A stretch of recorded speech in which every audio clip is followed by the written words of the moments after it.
Advance and be recognized, everyone, and welcome to another episode of the Sit Rep Podcast. I am your host today, Oriskany Jim. Yes, I am still alive. Belgium did not kill me, although it damn tried hard.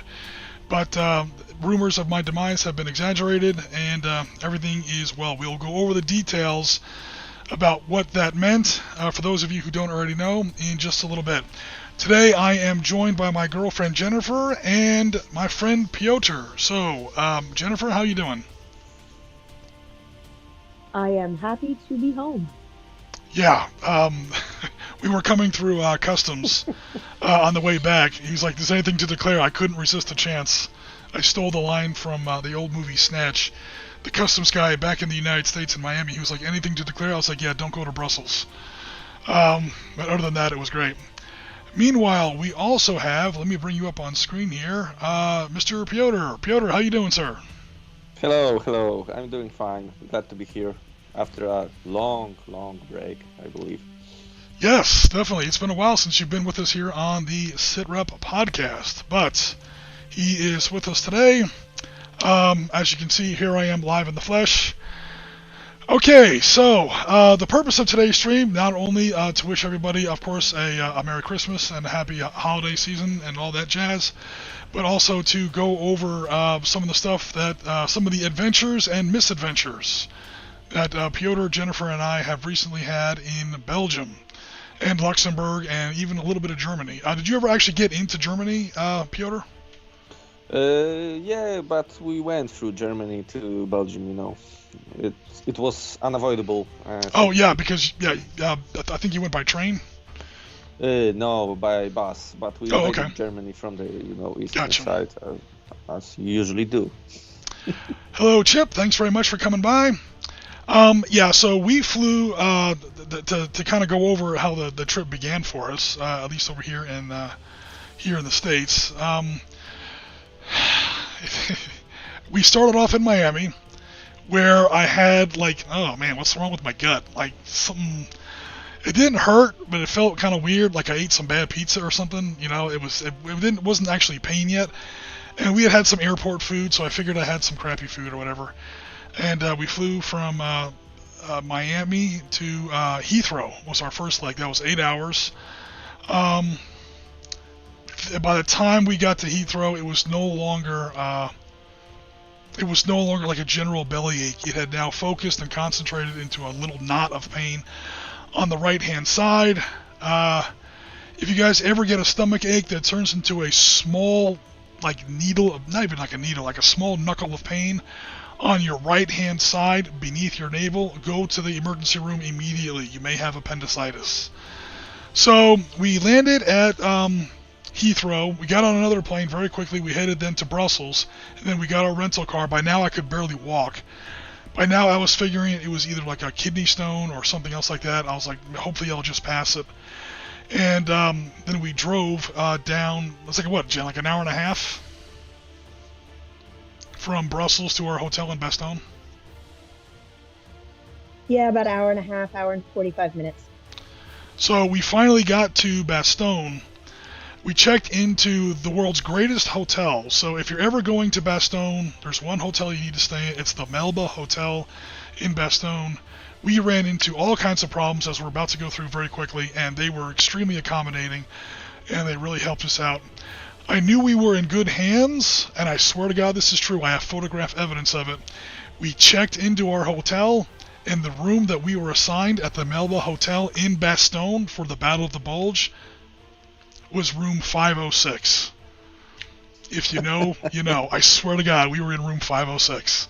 So I thought my luck was changing. I was like, all right, I'll pass this kidney stone or whatever it is, and everything's going to be fine. My health insurance plan covers what they call a teledoc visit, so I was able to get a doctor online and do like a quick teleconference. I described my symptoms to him, the exact location of where the pain is, and he's like, you have appendicitis, you need to get to a emergency room 5 minutes ago, because you've already had this 24 hours, and you've been at altitude. When you go up to altitude, the pressure changes in a plane, and that causes it to expand, swell, and eventually burst all the faster. So he was in no uncertain terms. You need to get to you need to get to an emergency room right now. So we went to the emergency room. It was what, 6 o'clock or so on Monday, Jen? Monday, December 9th? Something like that? We got to the emergency room at 6:28 p.m. Yeah, and I walked in the side door. I didn't even mess around with the waiting room. I went right up to the counter in the side room. There was a little side room that said urgencies, I guess in French. And I was like, appendicitis. And we finally found someone that spoke English. And I was right through the door. And like 2 hours later, I was in surgery. So went through the radiology. They confirmed it was appendicitis. And yeah, right after that, I was in surgery. Probably like 9 o'clock, I was in surgery. I got out like a little bit after midnight. If that timeline lines up, Jen. I was under all the drugs, so I'm gonna have to go with Jen on all the details on this part. About midnight. Go ahead. Yeah. Well, the actual surgery itself took around 2 hours, 20 minutes, which is how I knew it was very serious, because it was only supposed to take 90 minutes. And then they kept you in there to have you recover from the anesthesia before they brought you back to that room. Yeah, so apparently the good news is we did get to it before the appendix burst, which is really bad news. That's a whole different category of disease and recovery and expense and, survival or, whatever. So we did get to it before it burst. That was the good news. The bad news was it was quite advanced. We got to it just in time. So instead of the usual 2 days of recovery time, I wound up stuck in there for 4 days.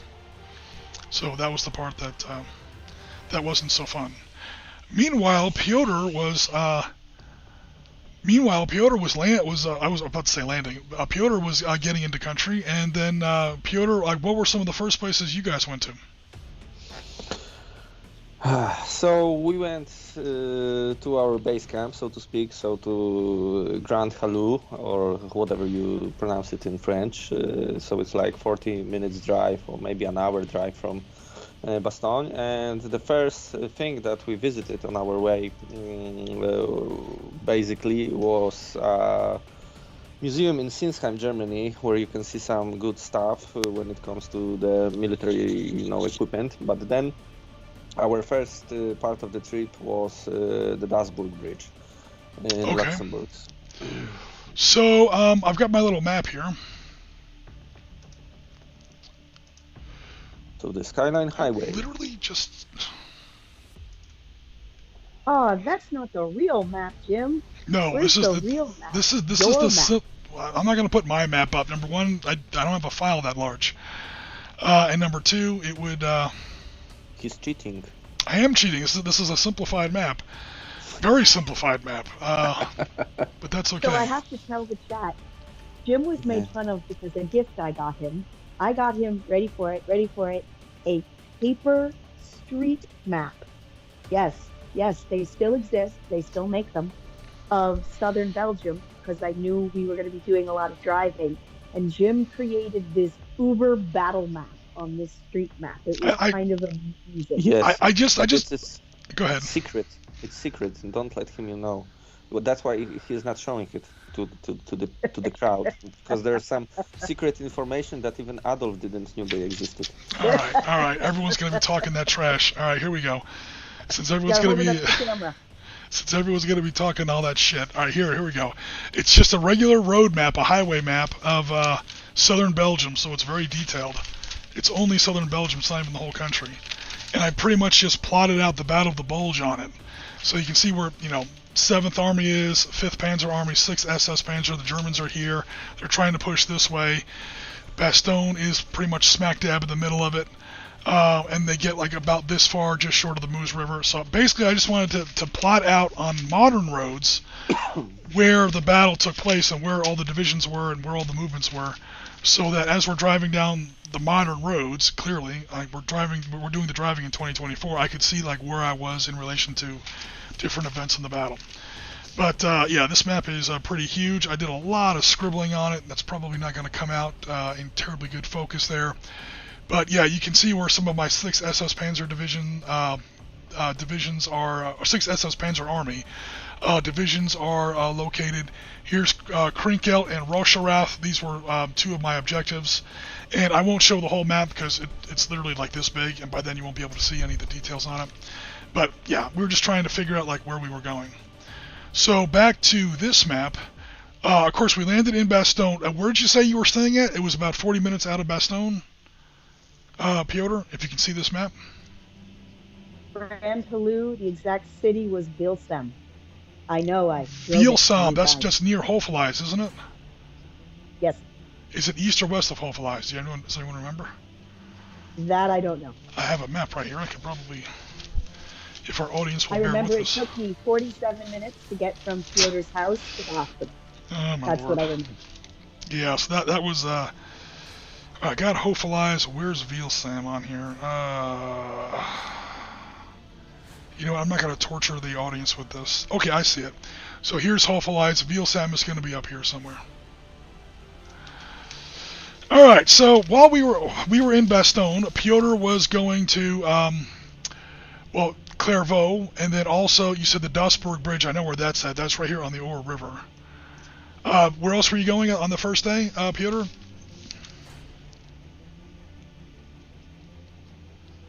Is Piotr still with us? Piotr, you're muted. Yes. Oh, okay.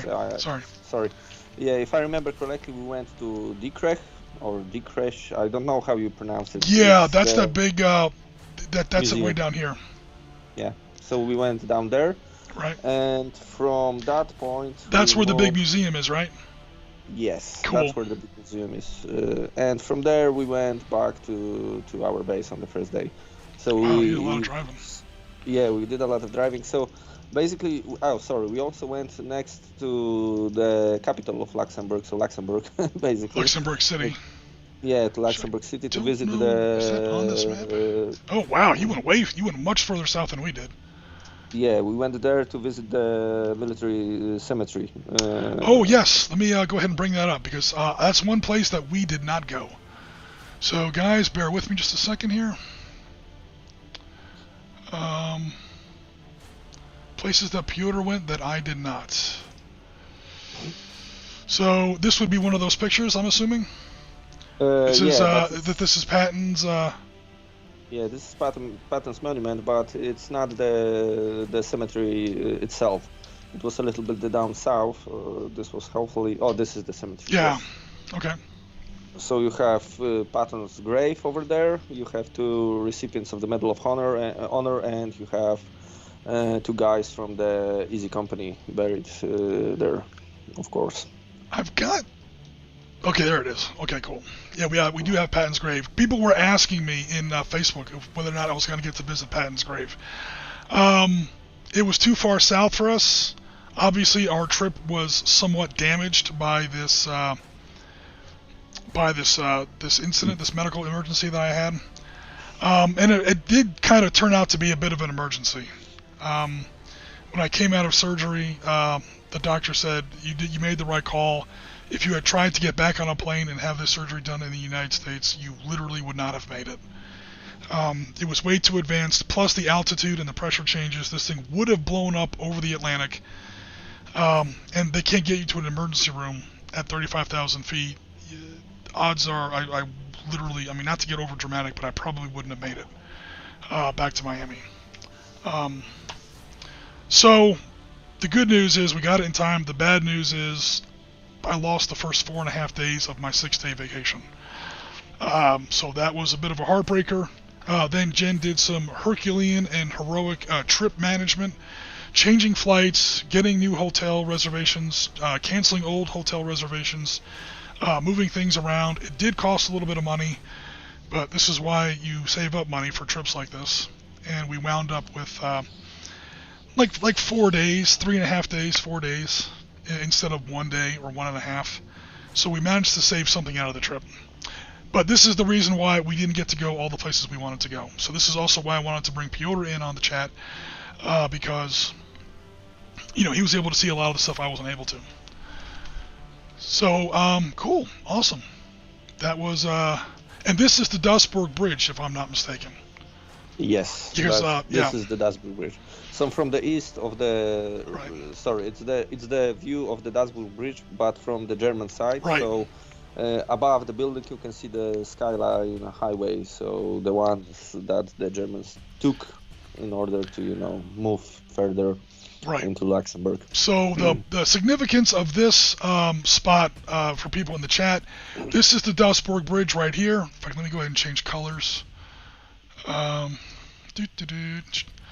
put it in red. Das Right. Boot, but this is Das Burg. There we go. So this is the Duisburg Bridge where I'm circling in red. This is where 2nd Panzer Division, this was one of their big staging points. They didn't spearhead the attack. I'm looking on my big map here. They're going to be led off by one of the Volksgrenadier divisions. Oh, maybe, yeah, 26th Volksgrenadier. So they were paired up. This is pretty much 47th Panzer Corps. So you got 26th Volksgrenadier, Panzer Lehr, and 2nd Panzer Division are right here at this bridge. Remember those 3 divisions. These are the 3 divisions that are going to make the first big assault on Bastogne. So again, you've got 2nd, you've got Panzer Lehr, and you've got 26 Volksgrenadiers. 26 Volksgrenadiers is going to be the guys in front. They're kind of expendable. They chew up the American defenses. This is going to initially be one of the regiments of our good old friends in the 28th Infantry. The poor guys that got chewed up so bad in the Hurtgen Forest that we went over in the previous month.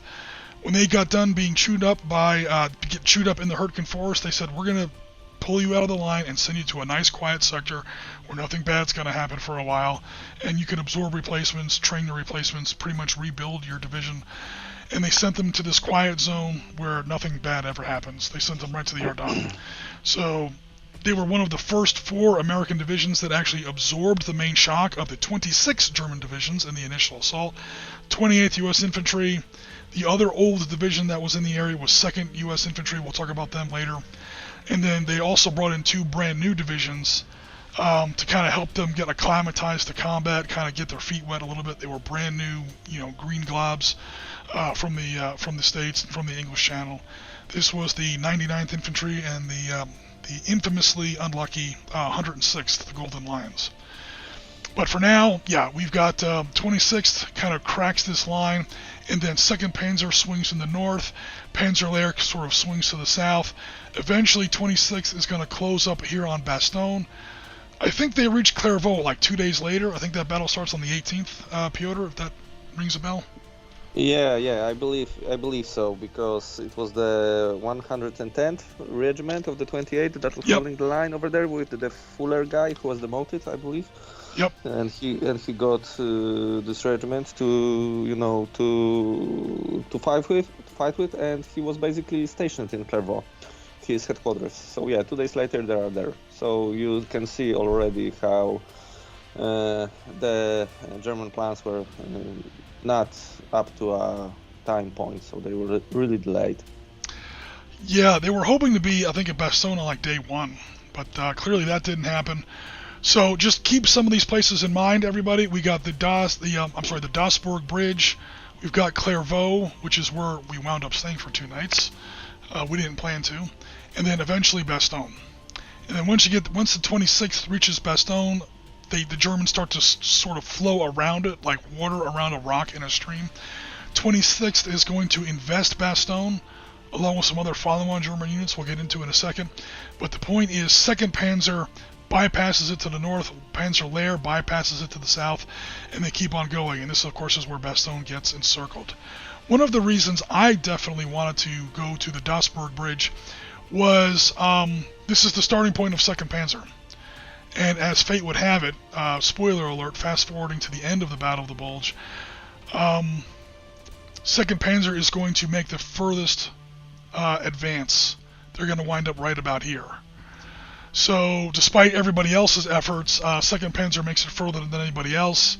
They wind up getting chewed up at a town called Suffice. Also, slightly to the north, a little place called Foy Notre Dame. And that's as close as the Germans ever get. So by encompassing, of course we're going to get to Suffice later on in the stream, but also to start at Duisburg, you literally have sort of the alpha and the omega, the starting point and the ending point of the Battle of the Bulge, at least from the German perspective. You have the starting line of the 2nd Panzer Division, and we're going to stand at the rock where 2nd Panzer Division finally just runs out of gas, and literally between those 2 points, you can reach out and touch them with your hand. We encompass at least the entire length, if not the breadth, of the Battle of the Bulge. So that was one of the reasons I definitely wanted to go there.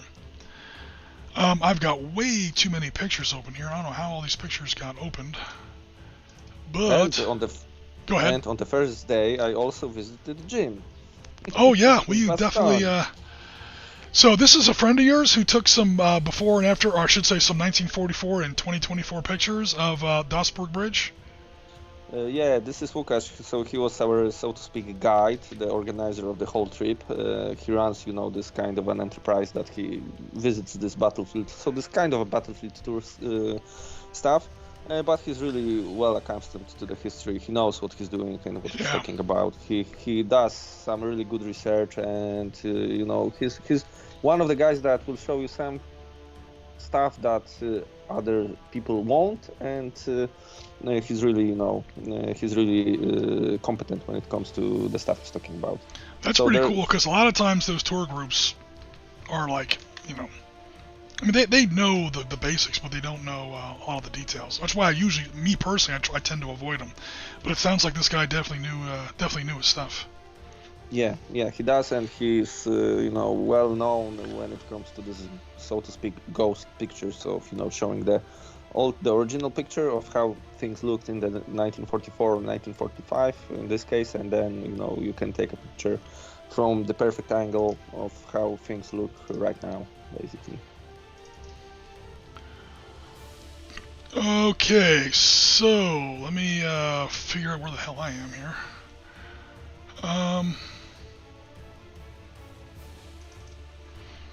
Right, so here are pictures at the same bridge. I think we were there the day after you, or maybe a couple more days. So here I am on the German side.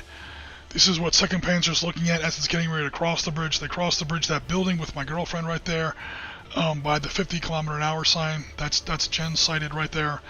That is the Luxembourg side of the river, I should say. And yeah, there's just a couple pictures of the map and the river itself. Not a terribly formidable river, but I would not want to drive 500 armored vehicles across that without a bridge. That's for damn sure. Oh yeah, that's true.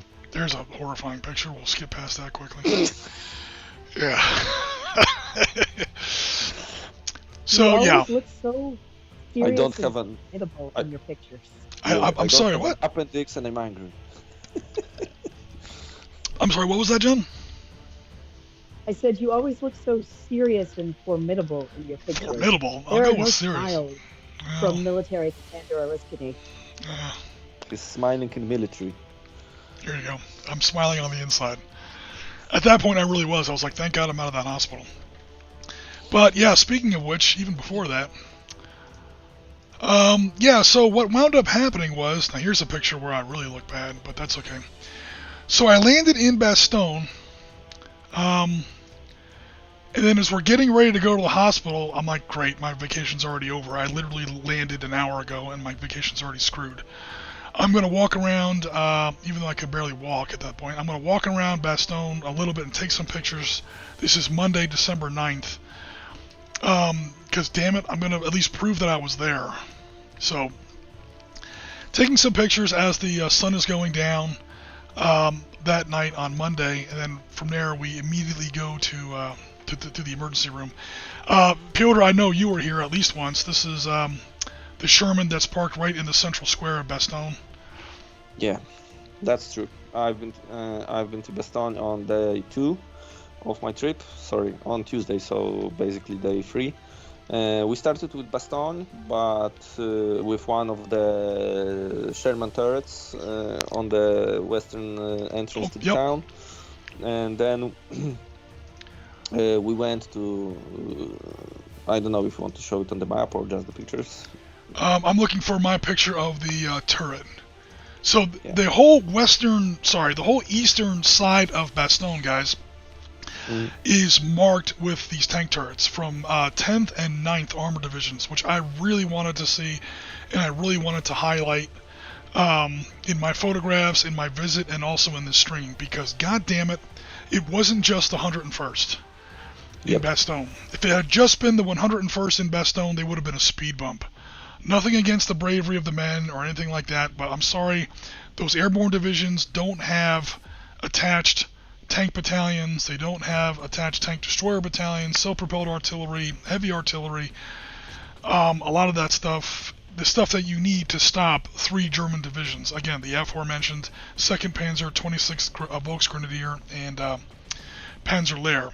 Now, as those 2 divisions bypass and keep going further to the west, they're later supplemented by 2 more divisions, 15th Panzer Grenadier and 5th Fallschirmjäger, and we'll go over their positions in a second. So it's really good that the memorials around Bastogne also, like all these little tank turrets that they have staged that mark the eastern perimeter. You can literally get on a GPS map and you can literally connect the dots and you can show where the eastern perimeter was around Bastogne that they were trying to hold. And this is one of the ones I definitely wanted to see because it comes in 10th Armored markings. So was this the one you were at? Because I know there's like 6 or 7 of them, right? Yeah. I believe it's the same. Yeah, it's the same. I'm looking at the pictures of my phone. Yeah, it's the one that you're showing on the screen. But I'm glad that you're talking about these guys because we can argue about why not that if it weren't for them, the 101st wouldn't even reach Bastogne at that time. Yes, because also they true. were, you know, doing some delaying action and they were doing it really, really good. So, yeah. Now, at the same time, not to take anything away from the 101st, this was a defensive mission and pieces of an armored division. We're talking about CCB, Combat Command B of 10th Armored, and Combat Command Reserve of 9th. There's no way they're going to hold that much ground because armored divisions are not built to hold ground. So it was a perfect combination. You need solid infantry, even if it's light infantry like airborne divisions. You need really good solid infantry, and the 101st is definitely solid. You need solid light infantry, and then you need some heavy firepower. And obviously 9th and 10th Armored brought the heavy firepower, and the 101st brought the infantry that's going to hold all the ground and all the flanks. So anyway, yeah, so that's the 10th Armored looking down the road toward Margaret, I think it is. Also, oh god, the other name of the town begins with an L. This is one of the main western approaches that lead into, or one of the main eastern approaches that lead into Bastogne.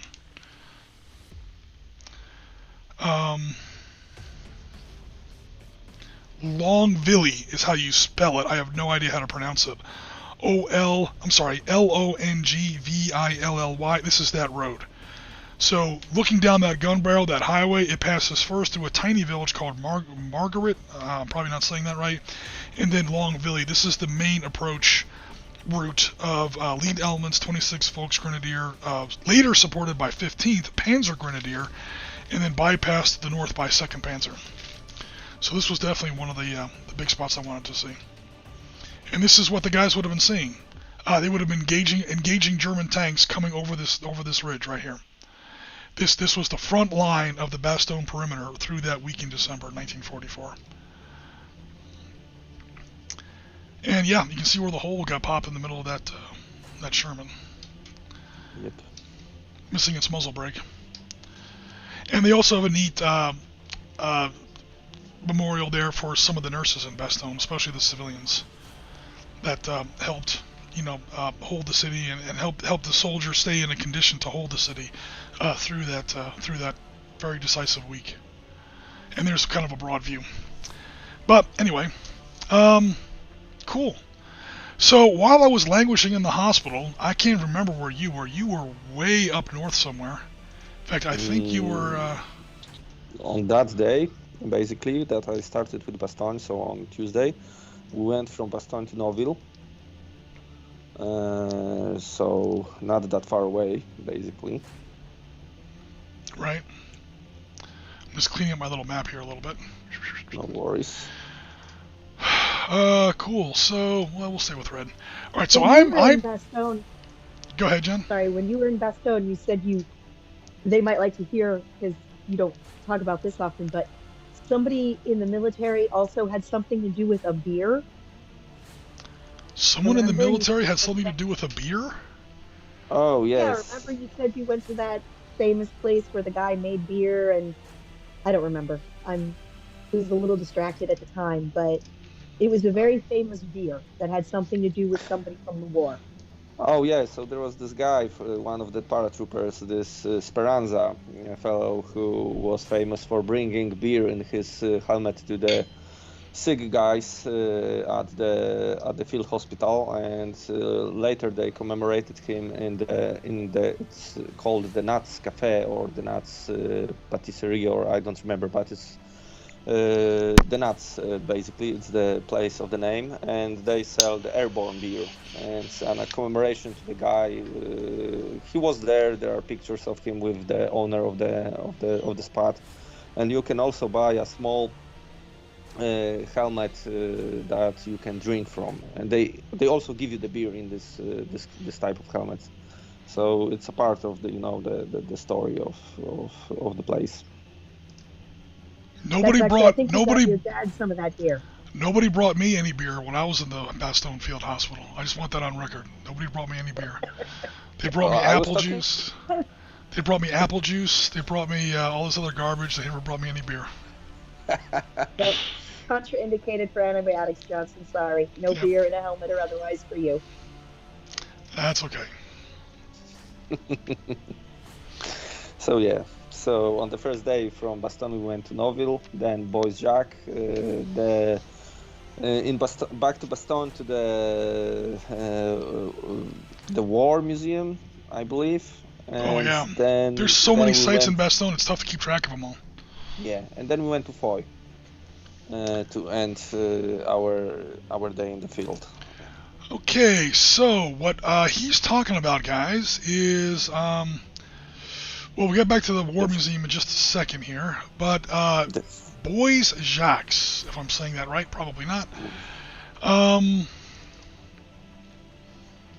There we go. These are the woods preserved where 2nd Battalion, 506th Parachute Infantry Regiment were deployed right in front of Foy. Anybody who's seen Band of Brothers knows the couple of episodes we're talking about. Those woods are still there. And you can go there and actually sit in some of the same foxholes, what's left of them. Of course, it's 80 years on, so the foxholes are not nearly what they used to be. But they do technically still exist. If I may, Go ahead, please. some of the foxholes are not from the Second World War, because after the war, the Belgian military had their training done over there. So some of the foxholes might be Okay. a little bit older. So not of the foxholes that you can see over there are from the Second World War. Probably they are not actually, Oh, I gotcha. but but- still, Yep, the woods are there. They're in the same locations, though, right? yep, Cool. they didn't move them. So yeah, it's kind of a somber place to visit. There's what's left of one of the holes. But yeah, that's what it looks like. I'll get to one photograph in just a second. Oh, there's that. The Sasquatch spotted in the woods again. Yeah, people make their own little memorials there. That's pretty cool. Yep. We I got will some say, some people in I don't want to say cosplay, but in reenactment gear. Some are better than others. Some of them really do take it very seriously and do a really good job. I'd say I saw more Belgians in U.S. military uniforms than I've seen Americans in U.S. military uniforms. Yeah, I'm But, sure a lot of them are Americans or people from other countries that travel there for the same 80th anniversary purpose. But yeah, there was a lot of people there with American military equipment, German as well. We'll get to plenty of German equipment too. You guys, you aren't into it, and I don't think Piotr is either, because you guys are very serious and you know all about your history. But for anyone who might want to go who's only loosely acquainted with the history, the Bois Jacques, they created a virtual reality app for your phone.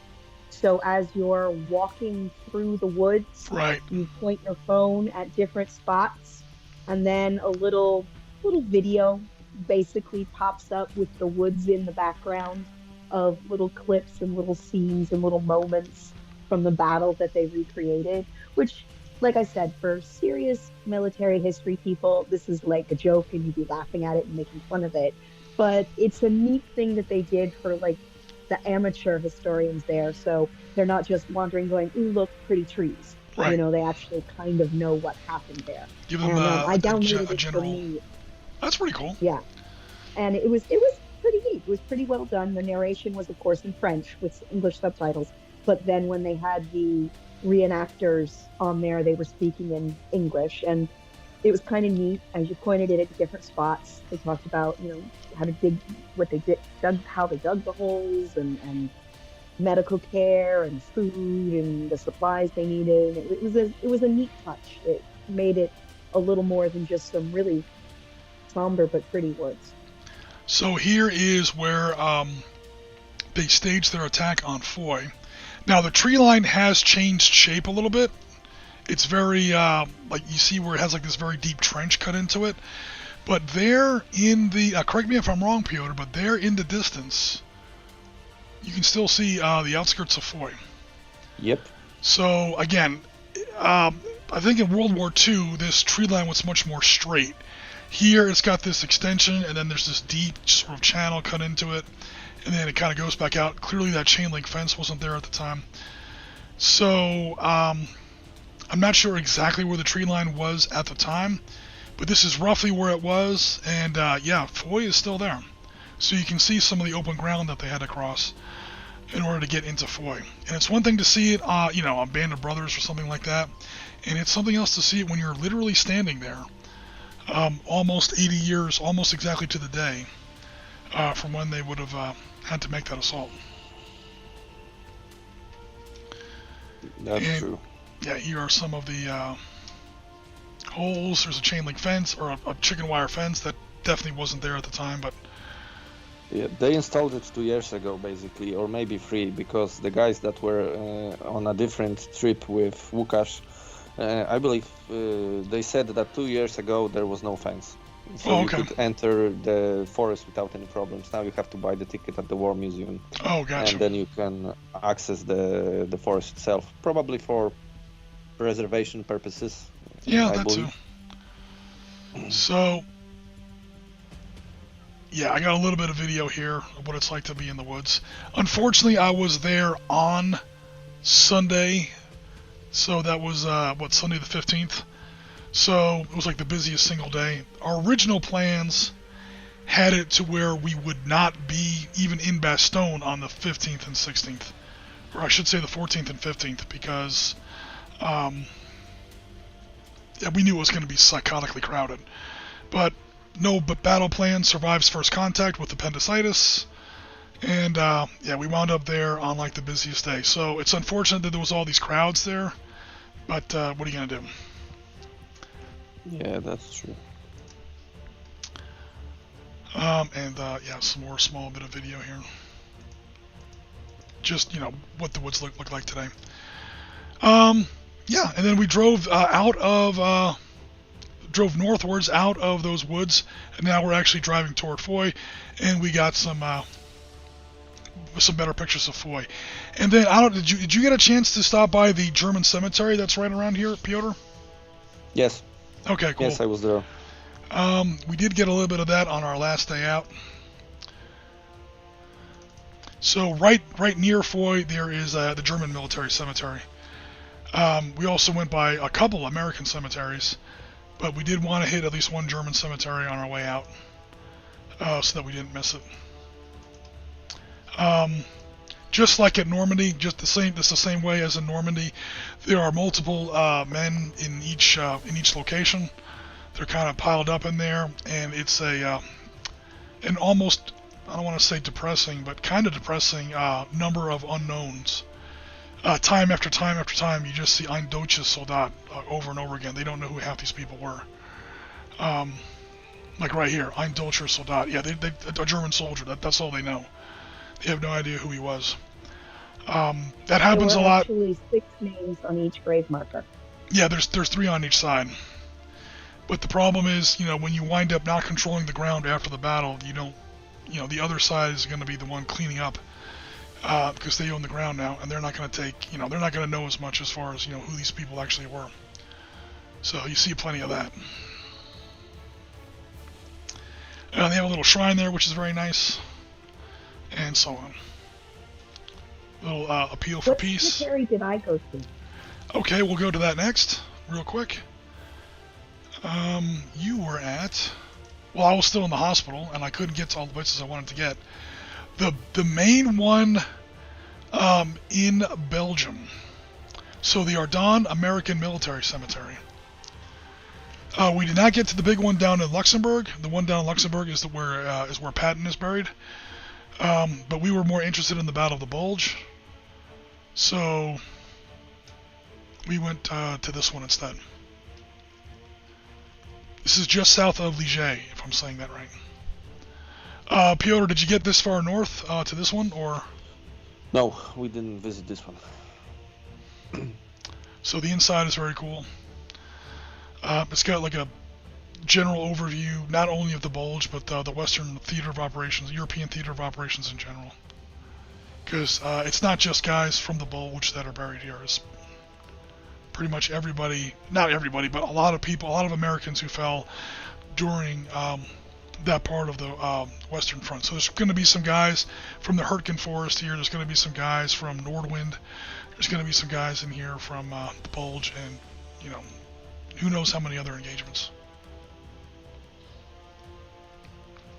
So, you know, buzz through this. Yeah, there's their actual map of the Battle of the Bulge. I'm sure that's going to be most of them. Jen got some great panoramic shots while she was there. There's a good one. So those are very somber and somewhat spooky places to visit, but definitely want to make sure that they're on your list when you make these kind of trips. Yeah, they basically remind you of what war is. If you're, Absolutely. you know, running around the battlefields and taking pictures with tanks, then you can sober up at the cemetery and basically remember what it is like or how it ends. But that's Okay, thank you. Yeah, that's true. That's very true. Okay, so Now, Piotr, you got to see an entire part that we missed, right, Jim?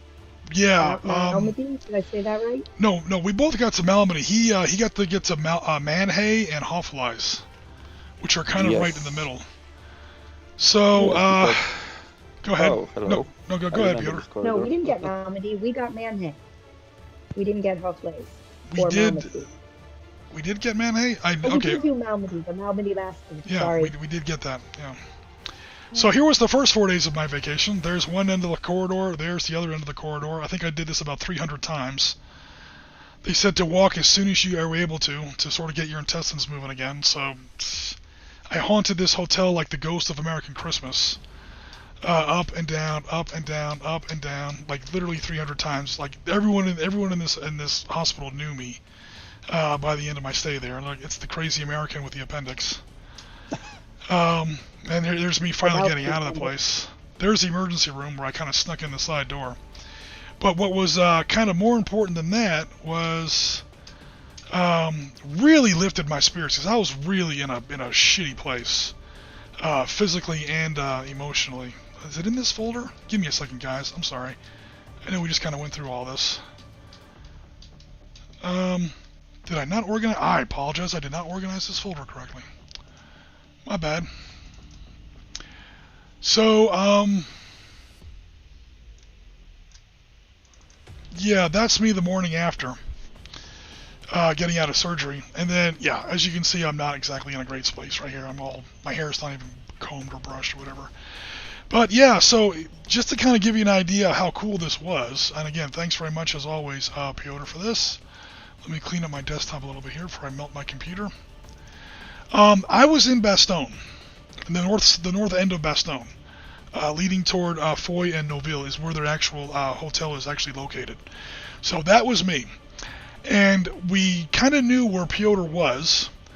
The town is up here by Vilsam. The problem is the town he was actually in.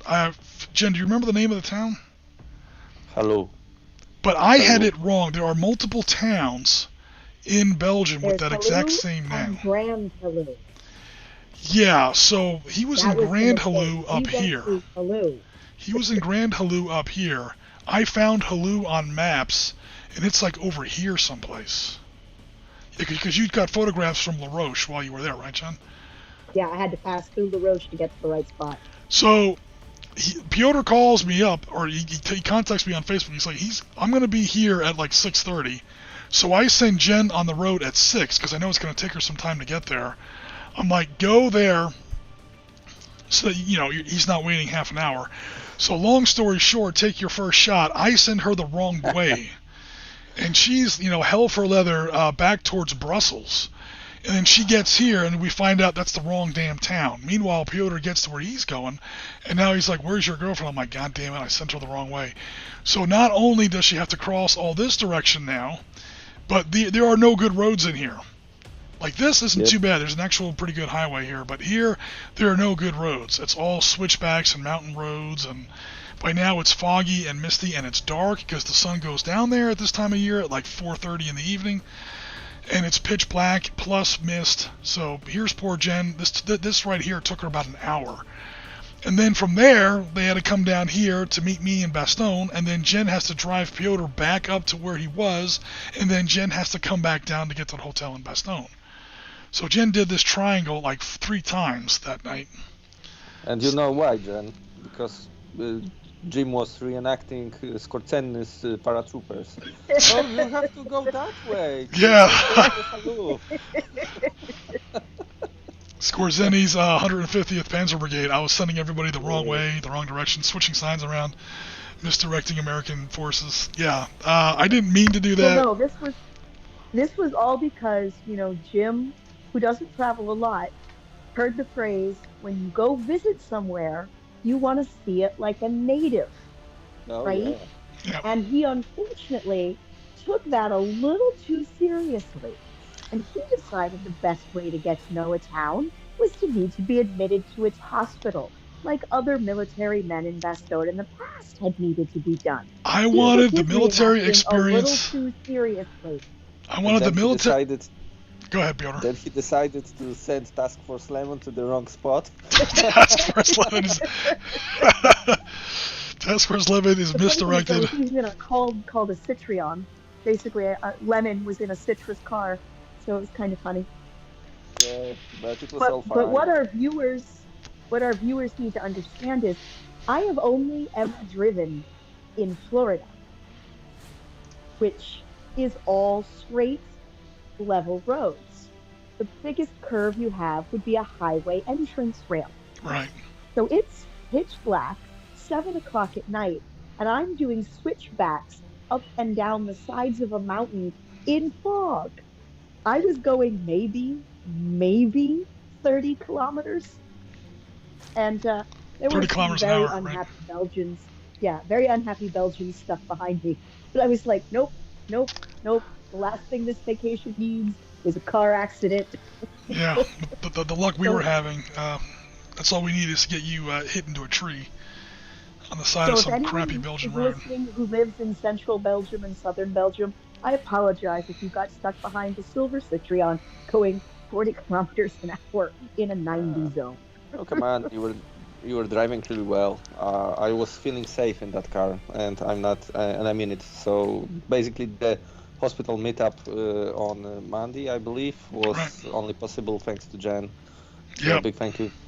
Absolutely, cannot stress that enough. To be sure. So yeah, by no means was I in the best. What's the word I'm looking for here? The best state. Nevertheless, Piotr came out to see me, so that was awesome. And yeah, yes, that's where Kentucky, Jim survived, and did you, Mr. Callan? I know I'm saying that wrong. Yep. That's a very good way to describe those roads. Interesting. Yes. They're basically what we would call like interstate highways. It looks like I-95 or like any other road, but yeah, you get on some of those. I mean, I was reminded of roads like where my dad grew up in Montana. I mean, the mountains in Montana are a lot steeper and a lot bigger than Belgium, but the way the roads are set up, yeah, just switchbacks up the side of hills, then down the other side of the hill, back and forth, stitching your way up the hill. logging roads, very treacherous to drive, very sharp curves. You don't know if someone's coming the other way.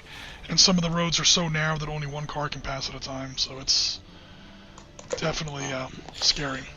Yep, and there's something I saw for the first time in my life. So there were road signs telling you that there is no GPS signal over there, basically.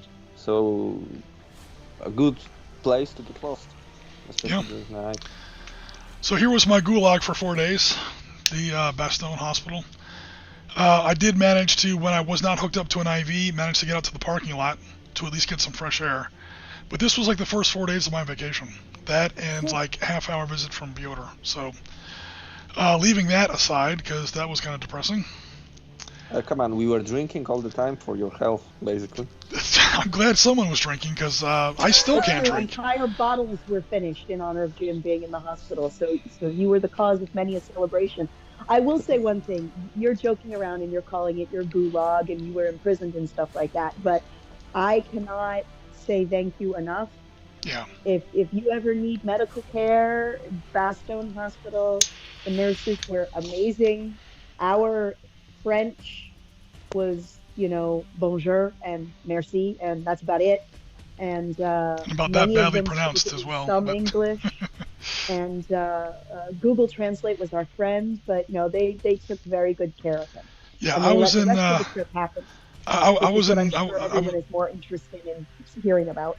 Yeah, I was in. I was in an American hospital overnight earlier in May, and the material care was equal, but as far as like the bedside manner go, Belgium was far superior. The American hospital, it was like you're just another number. You're just another cattle in the farm. They're just in, out, hello, goodbye. They weren't really worried about what your spirits were or anything else like that. The people in Bastogne actually really did take very good care of me. So, in all honesty. Yeah. And my whole trip was also taking care of you because everyone was asking, "How's your American friend doing? Is he okay?" Especially due to the fact that in our bus, because we were driving the small, vans, so to speak, in our van, 3 of the guys were doctors. So they were asking, "Oh, how long? 3 hours? Yeah. Oh my God, there's something wrong with him." It's only supposed to be 2 days after the operation. I wound up there 4. Yeah. And it could have been worse, because we got it just in time. It was, or I want to get into all the gory details. Jen, don't mention any of the gory details, but it was getting bad. And it was time, they had to clean out some stuff while they were in there as well. It hadn't burst, but it was getting ready to. The clip was thumbed on the grenade, the pin had been pulled, and the spoon had flown. We were now burning down that fuse, that 4.2 second NATO fuse, until that grenade went off. But anyway, we got to it in time, and then once we finally got out of the hospital, we could start driving around and seeing some cool stuff. So the vacation really started on Saturday. We wound up staying in Clairvaux. I think, Piotr, you were there as well? Yep, in Luxembourg? On my first day, yes. Very cool. So Clairvaux was really cold. This is where the Sherman tank was supposed to be. You see the plaque for the Sherman M4A3. I see some pallet furniture. I don't see any Sherman there. The Sherman was downstairs, so to speak. But yeah. It was standing in the spot for a lot of time. So I got here. I was stomping all over Hell's Creation looking. This is like my first day out of the hospital. I probably shouldn't have been doing that much walking, but I was stomping all over this big hill. Because this is on top of a hill where they built a castle. And I'm looking for the Sherman, and I can't see the Sherman. I finally find the plaque for the Sherman. I'm like, well, damn it. I found where it's supposed to be. And I'm looking at some friggin' pallet furniture here, but hey, that's cool. Later on, we found the Sherman where it had been moved for a special event. In fact, I've got some... Piotr, I know we've got some pictures of you in front of this gun. Yep. Once I can find out where the damn tank actually did wind up. Forgive me while I buzz through all this crap. Anyway, I guess the Sherman had been moved and had been returned. I missed it. Don't worry about it, guys. It had been moved and then returned because they made a big deal about the Sherman being returned to Clairvaux. Did you pick up on any of that, Piotr, or was that just me? No, it has been moved. It's the Sherman over here, but Yeah.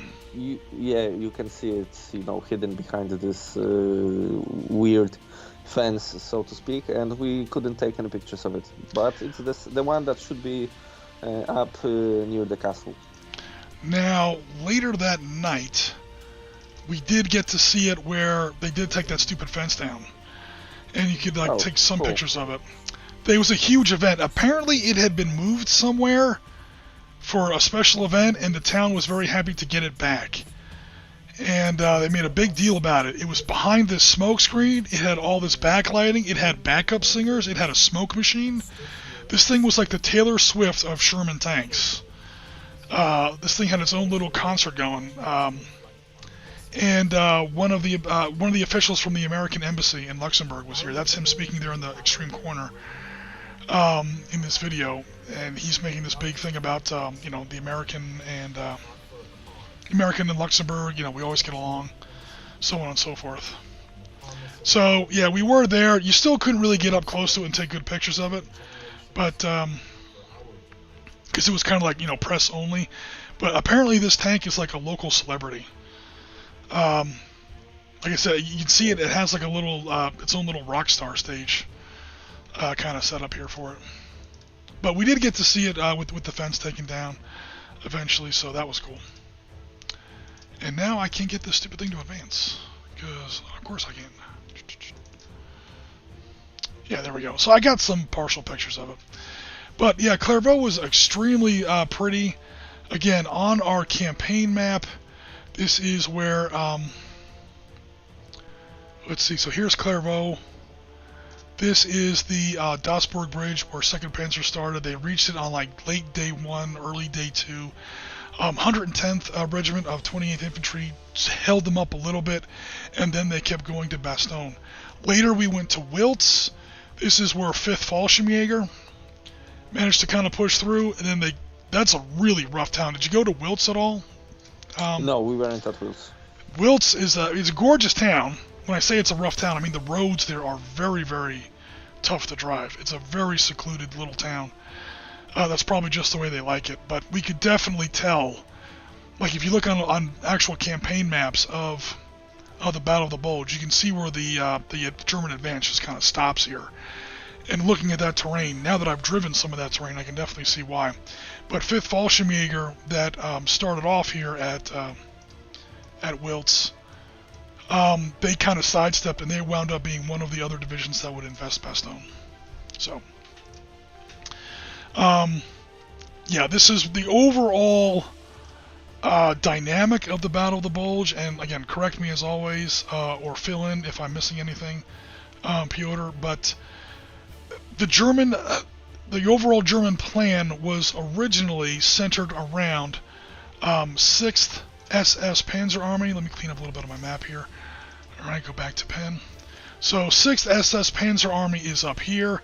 This was supposed to be the main shove of the German army on their way to Antwerp, supported by 5th Panzer Army. This was supposed to be only a supporting attack.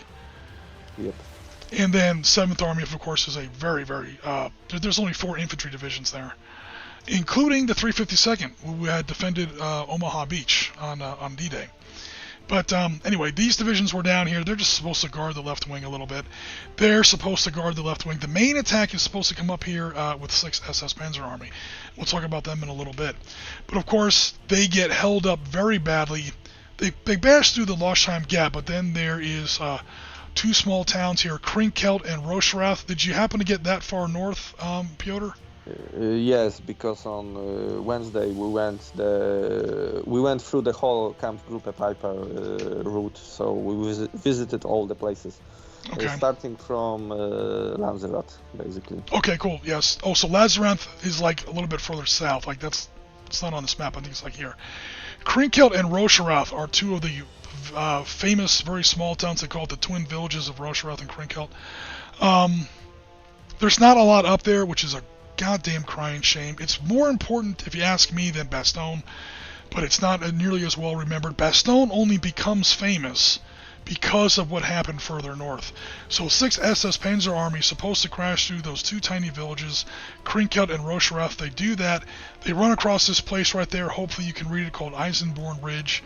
That's where 2nd U.S. Infantry and 99th U.S. Infantry really hold them up. This leads through the places you were going through. Malmedy. Yep. Stavlo. Trollspawn. Yeah. And they don't. Oh, there it is. We also drove through Saint Vith. Did you go through any of Saint Vith? No, we missed something. Okay, we did. You honestly didn't miss much. There's no big museum or anything like that, but I did want to go through the town and take pictures of some of the northern approaches, because Saint Vith winds up getting outflanked from the north. That's how Saint Vith actually winds up falling. I'm sorry, you were saying? Go ahead. No, I wanted to ask you if I can send you one. Do you have some pictures of the Kampfgruppe Piper Road, or how wide it was? Because I believe I did not send you the picture of the view from the bus. I have plenty of pictures of. I think that was Monday. So how the road is looking right now, and it's paved, so to speak. Oh yeah, so, it's those roads are insane. Yeah, and they were driving like King Tigers. Yeah. So like for those of you familiar with Battle of the Bulge history, we're definitely going to recognize the name Saint Vith. There's no big museums. There's a few memorials there, but I did want to just drive through Saint Vith and get a look at the town, what it looks like nowadays. So here is where we were. Now, Führer Begleitbrigade Brigade and 18th Volksgrenadier and later 9th, I think it was the 9th SS Panzer, sort of flanked the town by the north, and they come out to this little village called Roth. That's where Saint Vith became the bastion that didn't make it. It was about to get encircled, and the Americans decided they couldn't hold it, so they abandoned the town at the last minute. But this was one of the big stumbling blocks of 6th SS Panzer Army. So 6th SS Panzer Army is really badly held up here, and what winds up happening, again, I'll go through it quickly because you guys probably know most of this. Piotr, I know you know this already. But where the main axis was supposed to go up here towards Antwerp gets blocked. Elsenborn Ridge, Malmedy, Stavlo, Troy Pond, if I'm saying that right. This is where they kept getting knocked further and further to the south. They're trying to find a way through.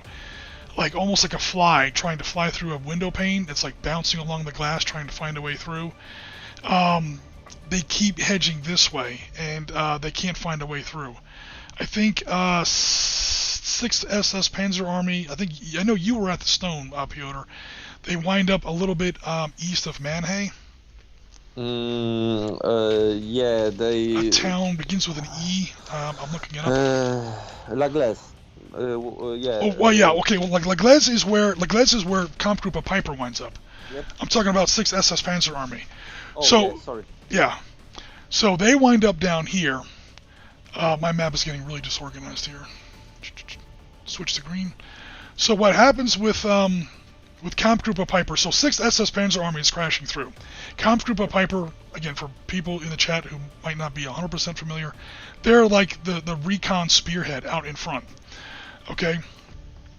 So they go, let's see here. I've scribbled all over this map. They obviously pass through Malmedy, as we all know very infamously. They managed to cross the road they crossed the river, the Amblev River at Stavlo. Yep. They cross the river, there's a little bit of a battle there, but they get across, and the rest of their parent division, 1st SS Leibstandarte Adolf Hitler, is now following behind. They radio back. Stavlo is clear. You can cross the river. What they didn't know is that the Americans had just, and I've got pictures of this, I'll show you in a minute, the Americans had just fallen back into the woods and high ground that surround Stavlo, and as soon as Piper passes through, the Americans recoalesce in Stavlo, they retake that bridge, and 1st SS Panzer, thinking the town is clear, they just kind of doop-de-doo like a Mardi Gras parade right down the road, and they get the shit shot out of them by American 57mm anti-tank guns and 76mm 3-inchers on high ground. I have pictures of that ridge. I'll show you where that is in a minute. And long story short, take your second shot. Kampfgruppe Piper winds up on the north side of the Amblev River, and the rest of 6th SS Panzer Army, including 1st SS Panzer Division, wind up on the other side. So Kampfgruppe Piper is now cut off. And the rest of the Germans, the main body, keeps trying to find a way through. They kind of sputter out down here. But meanwhile, Kampfgruppe Piper is now on its own side quest, trying to find a way through, and they're doubling back. They try to get to Troyes Ponds. That doesn't work out. They get further west towards Stelmau. That doesn't work out. And they finally wind up at a tiny place called Le Glaive, and that's what Piotr's talking about. So hopefully all that scribble makes sense, but I'm sure it doesn't. Welcome to the Battle of the Bulge. There are no straight lines in this battle. Enjoy your stay. Yeah. So I will clean up my Mr. Map here. So, yeah, let me get to the, like you were saying, the Kampfgruppe Piper route. So I will get to those pictures here. So we started off in Sanvith, which isn't really Kampfgruppe Piper. These are the northern battlefields by which Sanvith was outflanked. This is where the fate of Sanvith was kind of decided. These are the fields that U.S. 7th Armored, I think it was Combat Command B of 7th Armored, and Führer Begleitbrigade Brigade and 18th Volksgrenadier would have been fighting. And this is where we kind of figured out we're not going to hold Sanvith, and we don't want to get into a Bastogne type situation, so the Americans pulled out. But this was one of the big stumbling blocks, and this leads to the Goose Egg and Elsenborn Ridge that John Pierman is mentioning in the chat. So I just like to get some of the pictures of, like, these are the fields that some of the tank battles would have been taking place between armored units like, you know, Führer Begleitbrigade Brigade and 7th U.S. Armored. Some nice long 2,000 meter shots there.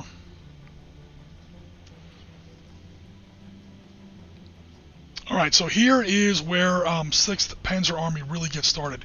Krinkelt and Rosherath. These are the fields that were... Today, let me turn this down a little bit. almost to the hour. Quiet. I'm turning down my own recording here. There we go. So yeah, these are some of the fields where on 16 December, and I was there on the 16th of December, so I was there 80 years almost to the hour, that the spearhead of the biggest German force, nowhere near Bastogne. The only reason Bastogne ever became famous is because the Germans failed here, and the Americans stopped the Germans here. This is why I feel some parts of the Battle of the Bulge are remembered a little too heavily, while other parts are forgotten, which is kind of depressing. So here I am in the streets of Krinkelt and Rosherath, some of the battlefields. So are these the kind of roads you're talking about, Piotr? Yep. Yes, but So, there are some points that are even not that wide. oh yeah, oh yeah. This is the line you get from A Bridge Too Far, when Michael Caine leans down. He's like, "You see this road we're on now? This is the wide part. It gets worse from here." That's true. So this is the only big thing I was able to find up there. Memorials to the U.S. 2nd Infantry, and also that's the Indian Head Division. They're still around today. They're mostly deployed in Korea. And the 99th. Not enough. I mean, compared to everything that's set up in Bastogne, these guys deserve at least as much credit as the 101st, or the 82nd, or the 10th Armored, or the 3rd Armored, 7th Armored. These are the guys who took the big Sunday punch on the chin. 12th SS Hitler Youth, 1st SS Leibstandarte, 2nd SS Das Reich, Kampfgruppe Piper. These were the guys that really slowed them down. They won 5 Medals of Honor just in this town, and all they get is a rock. I don't know. I remember standing here, I was actually a little pissed off. Because earlier in the trip we had been to Bastogne, and Bastogne is like Epcot. It's an absolute, psycho down, there's so much going on down there, so much remembrance, so much reenactment, so much of this. That part of the battle only becomes important because the Germans were stopped here at Elsenborn Ridge. They were stopped here at Krinkelt and Rosherath. They weren't stopped at Krinkelt and Rosherath. They were slowed down at Krinkelt and Rosherath. They were slowed down at St. Vith. And these battlefields here, these were the actual lines of sight that some of the Americans would have been engaging the Germans across. You won't find any museums, but this is the kind of trip I like to go on. I know where the battles actually took place. I don't go by where the tour groups take you. I don't go by where the museums go, because a lot of it's private property. They can't send you everywhere you might want to go see, because here you go. Here's the kind of road Piotr's probably talking about. Jen, remember this road? Is Jen still with us? Or have I bored her to death? Road? Driveway. The long driveway. This is somebody's cow trail. This was a road, and the Germans thought so in 1944, and Siri thinks so in 2024. They're both wrong. Like Piotr was saying, try to imagine driving a column of, what did he have, like 55 or not 60, but 50 or 55 King Tigers? Yeah. And several hundred other vehicles. So, and there's snow, and there's no, there's gravel or something like that on that road. Yeah, not yes. like today. It's not even it's not even paved. It's like a pebble road. So these pictures, it's kind of tough to tell what's going on here. I was trying to get some impression of Elsenborn Ridge, but Elsenborn Ridge is a very large geographic feature that's kind of so big it's tough to tell when you're standing on it. It's just a giant patch of elevated ground that would really give American artillery a bit of an edge. And it was American artillery here at Elsenborn Ridge. I'll go ahead and circle it. This is where, this is right astride the path that 6th SS Panzer Army was supposed to go. You can see they made zero progress here. Even though they did finally knock out St. Vith. This, I think, is the goose egg that John Pierman was talking about. Here, that's right in front of Elsenborn Ridge. It's in this general area. And then, again, Kampfgruppe Piper winds up on the wrong side of the... let me do that in blue. They wind up on the wrong side of the Amblev River. There's the Amblev River right there. So they wind up on the wrong side of the Amblev River to the north. And the rest of their parent division, 1st SS, and so Kampfgruppe Piper winds up here, and the rest of 1st SS Panzer Division, by extension 6th SS Panzer Army, winds up south of the river, and they wind up over here. Kampfgruppe Piper winds up getting cut off. They try to rejoin their army several times. They can't ever do it. They run out of fuel. They fall back to La Glaise, which unfortunately is not on this map, but it's going to be in this general area right here. And that's where they make their last stand. Which is an interesting place to visit, as Piotr can probably attest. So, I can. yeah, so we went through these crappy little roads. Elsenborn Ridge, Malmedy. Everyone who's read about the Battle of the Bulge has probably read about the Malmedy Massacre. So, here is the memorial for the Malmedy Massacre. They have all the names of the guys who didn't make it. A surprising number of men survived the Malmedy Massacre, but the majority of them did not. And that's what we're looking at here, as all their names. Definitely a very serious place to visit. There's the memorial. Very easy to find. And what's particularly interesting is we have really good sources just across the road. You come to this field. It's an unmarked field. It's somebody's private property. You really shouldn't just go walking onto it. But you look for that house. It's right across the street from some blue prefabricated buildings.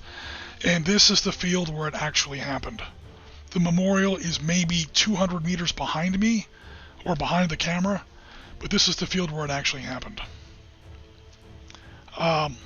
Just short of, I think it was 100.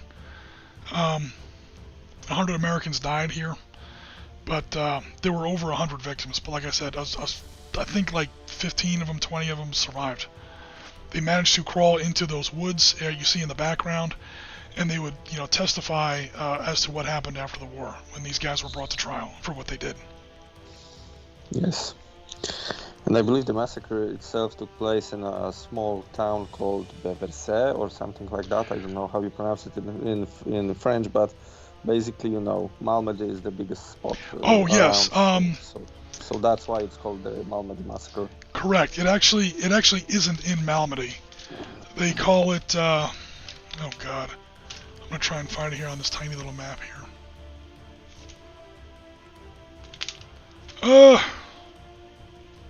I'm going to look for another minute or two, then I'm going to give up, so I don't hold up the stream. Or, I have it here in this fantastic book, which was my lifesaver. There's a lot going on in here. This is how I knew exactly where the Malmedy Massacre really took place. The name of the crossroads where it actually took place, you're right, it technically is not Malmedy. It's to the southeast of Malmedy. I'll find it in just a second, guys, and then I will kind of give up on this. Okay, so there is the confirmation of the field you guys just saw earlier. My photograph, that's his photograph, that's the field where the actual massacre takes place. And it is at Ardennes Crossroads, is how it's spelled. I'm probably not pronouncing that right. But yeah, technically it's not actually in Malmedy, is where the Malmedy Massacre takes place.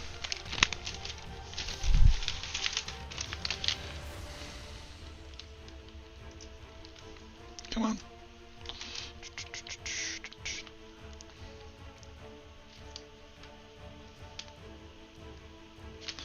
Alright, so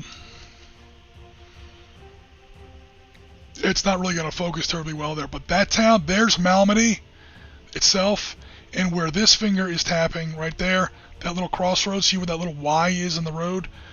I'll get it more in the center. See where that road sort of forms a Y? That's where the Malmedy Massacre actually takes place. Where my middle finger is tapping, that's Malmedy. It's a short distance away. It's like 3 or 4 miles at most. But that's why they call it the Malmedy Massacre. It's the nearest big town. But yeah, Piotr's right. It's a short distance to the southeast, and that's where the memorial is. The memorial is maybe 200, 300 meters away from where the atrocity was actually perpetrated. But we got, there it is. That's the field. That's where it happened. A bunch of Americans were just taken prisoner, and Kampfgruppe Piper was trying to make progress. And there's a lot of confusion about who said what, who was personally responsible. But basically, he's like, what the hell are you doing taking prisoners? We got to get the hell out of here. The infantry can take care of this. The follow-on infantry, we got to keep moving. And apparently somebody, interpreted that order as, get rid of the prisoners. Maybe they meant pass them over to the infantry. Maybe they meant machine gun them all in this field. That's what wound up happening, and, the rest, sadly, is history.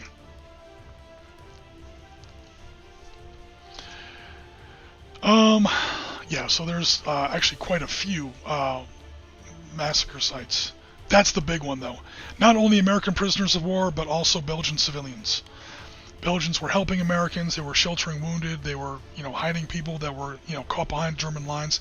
They might have been captured. And whenever the Germans found them, they did what they did. So here's the little shrine at the Malmedy Massacre Memorial. They got memorials to some of the guys who were there. That's me verifying the actual location. There's the guy's house. Again, it's private property, so you can't really stomp on his land. And then we move on to Stavelot. Now, you were at Stavelot as well, right, Piotr? Yes, that's true. Cool. I was at Stavelot. So here is one of the bridges. Actually, the big bridge at Stavelot. This is actually taken and retaken by the Germans several times, while the Americans kept trying to blow it up. And did they ever fully knock down this bridge, Piotr? Or I don't think so. No. I don't believe so. They didn't. No, because you could have seen the road from which the Kampfgruppe Piper tanks were going down into the town itself. Right. They rammed the anti-tank gun, I believe, and went left from the point you're looking at. Right. Now, again, Kampfgruppe Piper crosses the bridge. We're kind of looking from from the south into the north. So this is the German side of the bridge. Germans advanced from like our position, from the camera's position, over the bridge, and then, yeah, like Piotr says, they went to the left and they kind of started heading out this way. This is northwest, this direction. Now, as they pass through, the Americans then sort of faded away, because they didn't stand there and get killed, but they didn't completely retreat either, into a lot of this high ground and woods that surround the bridge and surround the town. After Kampfgruppe Piper had passed by, they came back into the town. They reset up some defense. 596 Parachute Engineer Company, yeah, this is where they started setting up some of the charges. And again, as Kampfgruppe Piper has now passed by it, as spearhead of 1st SS Panzer Division, then starts coming through. Let me get to where the pictures show it a little bit better. Come on. Really? Okay. So as the Germans are coming down pretty much from left to right here, this is where they start catching all kinds of that 3-inch anti-tank gun fire from the ridges behind me. And I think the camera's going to turn around in a second. Come on. No, I didn't really get it. So the ridges behind me is where the American 3-inch anti-tank guns were set up. And they hit the Germans in the flank as they tried to cross this direction, if you can see the arrow there on my little screen, and then recross this bridge that they thought was clear. Turns out they weren't. And when the Americans were able to stop and sort of hold this position, this is where Kampfgruppe Piper gets cut off from the rest of 6th SS Panzer Army. I think you got pictures of that ridge, but from the other side. I think they're also in the wrong order, and I don't want to go back and forth through my album over and over again. So the Germans get hung up in Stavelot. Now the Kampfgruppe Piper's on the wrong side of the river. KGP, you can see Kampfgruppe Piper. They're now on the wrong side of the river. They pass through La Glaise. They try to get to Troyes Pont. We'll be there in a second. They try to get to Stelmont. They keep trying to figure out a way to either push their advance or rejoin their forces. It's not happening. They wind up getting pinned down by Task Force McGeorge and other units of 3rd U.S. Armored Division in La Glaise, and that's the end of them, finally. So Troyes Pont is another place where the American engineers famously blew up the bridges in Kampfgruppe Piper's face. Piotr, do you know if that's the true story or if that's still sort of a legend? Where, as the American engineers kept blowing up the bridges in front of Piper, literally sometimes right in his face, the legend has it he was pounding on the top of his command vehicle, yelling, "Those engineers, those damned engineers." Oh, I believe it's still a legend. That's a widespread story. I'm not sure entirely how true that is. But the American engineer units in the U.S. Army to this day definitely take it as fact. And it's their, it's definitely going to be the emblem for, or not the emblem, it's going to be the slogan for more than one American. That's true. Yeah, so that's Grand true. Hello, that's where you were. Yep. That one time, and this is where I sent Jen in the wrong direction. Sorry, Jen. That's so, true. Again, the Amblev River just pretty much goes down Kampfgruppe Piper's planned route of advance, and as such, he has to cross that river over and over again. This is the bridge at Troyes Pont, and this was another place where he was hung up. And there's more memorials for it there.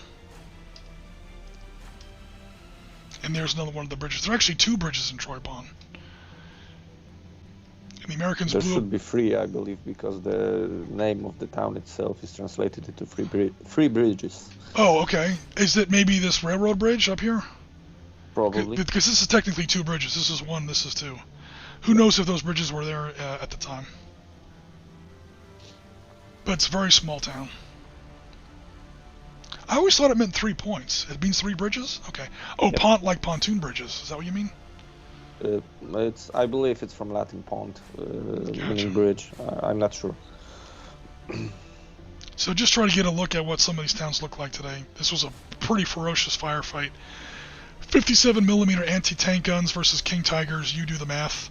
But the Americans were doing the best they could. Yep. Chip Renner says, I have to run. Great video. Thanks so much for sharing your trip. Glad you were able to see so much after your emergency. I wish you all a Merry Christmas. Chip, thanks very much for coming by. We're not going to be on too much longer. We've already been on almost an hour and a half. Well, there's one thing I can add to the Stavelot story. Okay, please. I'll go back to there Stavelot. There are some famous pictures of King Tigers in Stavelot, basically, and the damage they did to the infrastructure. And when you look at the town, can you switch back to the picture that was just a second ago? Yep. You can see the road that's going inside the town to the church.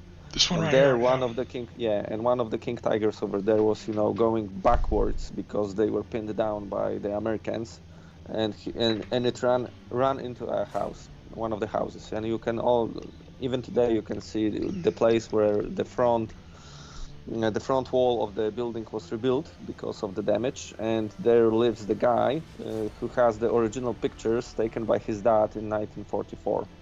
So we managed to meet the guy. That's pretty awesome. He walked out of the building because he knows Łukasz. That's why it's cool to travel with Łukasz. Right. He went out.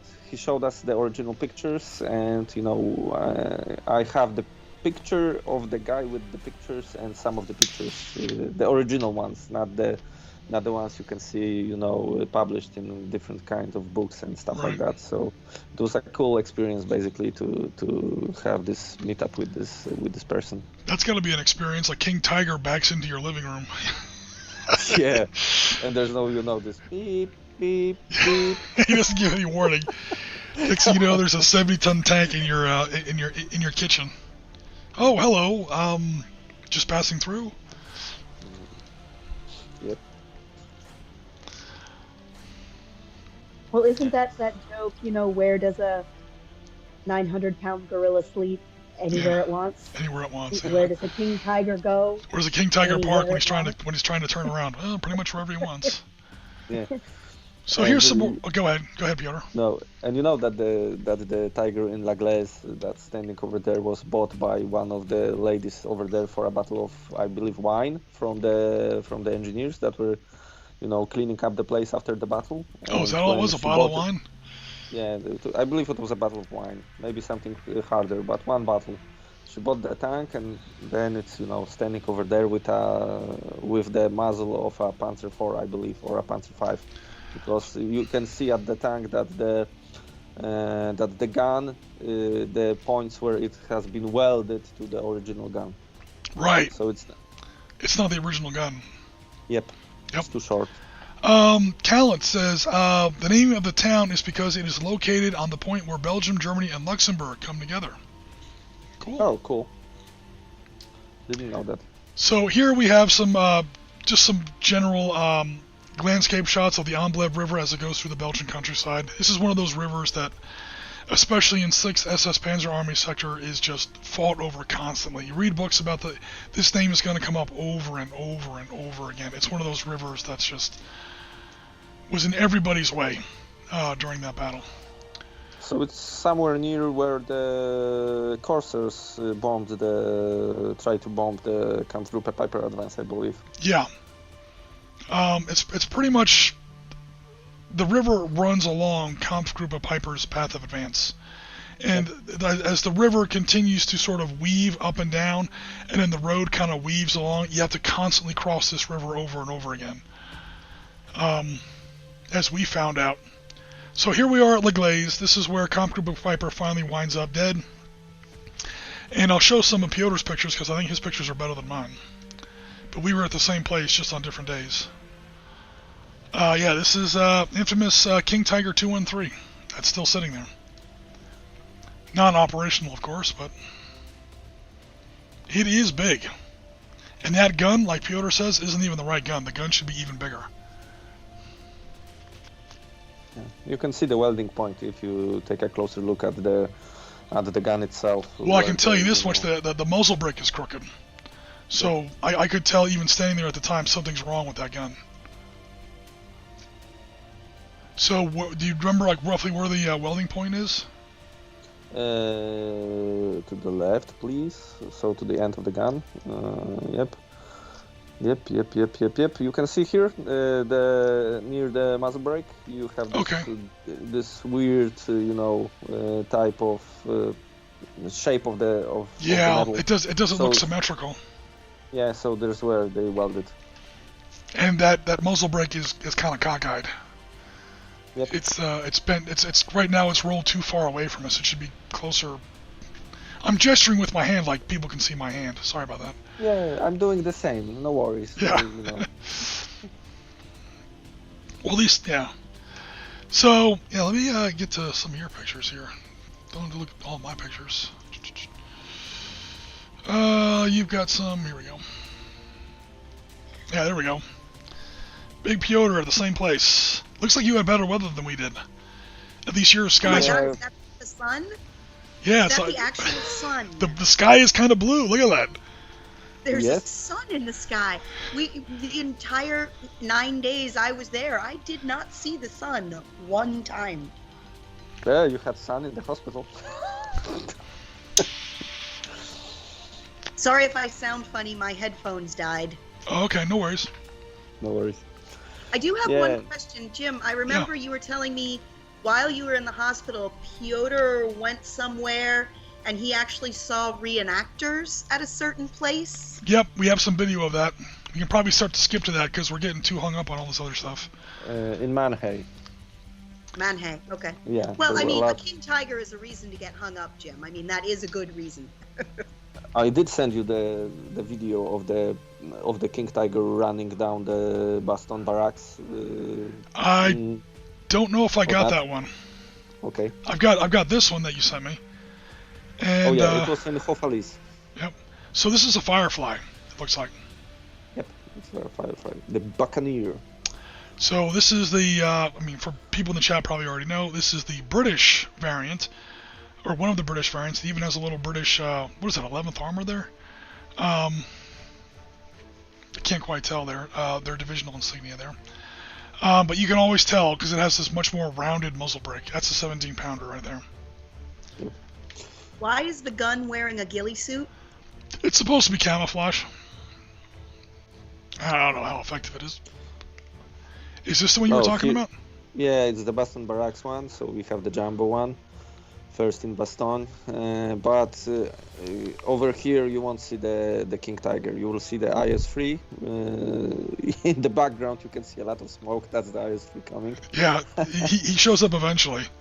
Yeah, it shows up eventually. What but, the hell he's doing here, I have no idea. There were no IS-3s in the Battle of the Bulge, but...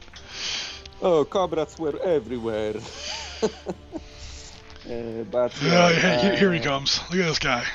Can I zoom in Yeah. here a little bit? No, not really. It's not gonna let me zoom in. Look at this beast. Can you think of the heat signature coming from that? This isn't even a World War II tank, technically. This is more of a Cold War tank. Yeah. But they were running it around, So sadly, I might not have sent you the King Tiger ones. I've got photos. I've got photos of your King Tiger. Yeah, but I have it on the video running down the road. So back and forth. It didn't go circles around the whole repair yard.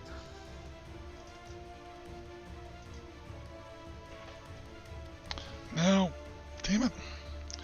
I mean, I've seen lots of people on Facebook have that video, or have similar video. Alright, what the deuce, man? Funny story with this weird, vehicle because it broke at one point. So, yeah, I've got your stills, but I do not have the video. This is obviously, for people in the chat, a different King Tiger. This one is operational, and it was at the Bastogne Barracks. I believe it was from the Samur Museum, landed for the for the 80th anniversary. Here's Piotr in front of his Mark IV. Yeah. Now, this is in the Bastogne barracks. I also have a video of this, or pictures of this one as well. Yep. I was here a couple days after you. I remember the little sign for this one, the little label, said that this was a Befehlspanzer. This was a command tank. Yeah, I believe so. Yeah, that All right, now, didn't command tanks usually have a fake gun? Or is that earlier in the war? I know that it was earlier in the war. I don't remember how it went. Later on? Okay. Down A lot of times command tanks had to make room for the extra radios that they needed. They would remove the ammunition and the gun, and that way, the only problem, that way it could be, actual command vehicle, but then, for people in the chat, it's clearly a command tank now that it doesn't have a gun, so they would add like a fake wooden gun on the front. This gun was real, so I don't know if that's something that happens just earlier in the war, because there's more room inside of a Mark IV turret. They don't have to remove the gun in order to fit in the extra radios that a command tank requires. But here are some of your other photos that we did not get. We did not get to see all this German reenactment stuff. We saw a little bit at Bastogne by the big memorial, but we didn't see any of this. It was near Mannheim. It was not in Mannheim itself, but it was near Mannheim. There was this German reactors camp, so you can see. I like how this guy just has like a tablecloth. Yep. Some poor mom lost her tablecloth off her kitchen table. Winter camouflage on a budget. There you go. Oh, this is from Mannheim, actually. All that MG34 ammunition pointing the wrong way. You do not wear machine gun belts like that. Yep. You wear them bullets outward in case one of them goes off. Yeah, I didn't get to see any of this. This is pretty cool. This was the Fury Sherman, the one from the movie. They told us that it's the one. Probably they, put some white camouflage on it, but you can see the Fury you can see it name written on the yeah. written on. John Pierman asks, how many King Tigers in the world are operational today? Last I checked, actually, you know what? I don't even know. I don't even want to guess. 3 to 6, something like that. Piotr, does that sound about right? From what I know, there are only two operational ones. Only two. Yes. So the one is in the States somewhere, and one is in Samur, I believe. I remember that one for sure. I don't know if Bovington has one, but I don't want to know. Bovington has the one regular Tiger, Tiger 1. Yep. And then I thought there were more King Tigers, and then last I heard, this is probably way out of date, this is 2014, there were something like 8 Panthers. But that's in 2014, I'm sure it's less than that now. Probably. Because I saw one of them. I won't pull up those pictures because that's from a different trip. Operational Panther. That was pretty cool. Now, my other question is, they have all these Easy 8s and Jumbos. Jumbos maybe, but Easy 8s, there wouldn't really have been any Easy 8s in Bastogne, would there? I don't believe so. Yeah, I didn't think so either. Because even Cobra King, I thought Cobra King was a regular Sherman. Like, historically. I could be wrong about that, but I'll have to look that up. Because that belongs to 4th U.S. Armored Division. Specifically Combat Command Reserve, 37th Armored Battalion. They didn't have the heavy Shermans, like the Jumbos and the Easy 8s. Those belonged almost exclusively to 2nd and 3rd Armored Divisions who were involved in the Battle of the Bulge, just not here. So, I'm not sure about that. I'll have to do some research on that. Check that. As usual, you take some. You take some. You take what you've got. Most of the crowd won't mind. You just but it's people are interested in this whole reenactment stuff and the fake battles, so to speak. So these are the. Okay, so hold on. both of you on this trip saw a lot of museums. do you have like a top favorite or a one that impressed you the most? Yes, absolutely. That was easy. Yeah, that right there. Okay, never mind. That is like a regular Sherman. It's got the regular gun on it. Okay, never mind. Yeah, first in Bastogne, if that really is Cobra King, or if it's just meant to like represent Cobra King, the actual name of the tank from Charlie Company, 37th Armored Regiment, Combat Command Reserve, 4th U.S. Armored Division. That is supposedly the first tank in Bastogne. Yep. That little 4 diamond or that little 4 triangle is 4th Armored. That's not authentic. That would have been painted on the sides, but yeah. Yeah, but Cobra King was a jumbo one, yes, I believe. Well, I don't know directly. What makes me question that is that those heavier versions of Shermans tended to be deployed only in 2 specific U.S. Armor divisions, 2nd and 3rd, and the division that broke through to Bastogne was the 4th. I can't say that for sure. It makes me suspicious. I'm not going to sit here and say, oh, they're wrong. I'm not going to point the finger and call them out on it because it's just unusual. It sounds unusual to me. That one of the heavier Shermans, heavier variant Shermans, Jumbo has the same gun, it just has heavier armor, if memory serves. Yep, but it was after the Bulge that I believe they put the 76mm gun on the Cobra King one. Then that would probably explain it. Yep. That would probably explain it then. But I don't know whether it's in one of the American museums or only it's a different. Okay, so Sherman pretending to be. So that Sherman that we just saw drive by in your video, that's not really supposed to be the Cobra King. No. Okay, never mind then. I don't believe so. That explains my whole point. But Jen, to your point, or to your question, I don't know if Piotr agrees with me, but my favorite museum when I was over there was definitely the. Oh my God, I have way too many windows open. The Luxembourg National, the Luxembourg National Military Historical Museum that we were talking about earlier in Deerkirch, yes. Yes. Yep. I agree. That one was Best actually dioramas really I've good. ever seen. Yes. I have way too many windows open. Let me close some of these out. Well, because if somebody's planning a trip, and when you look it up, there's 800 of those museums.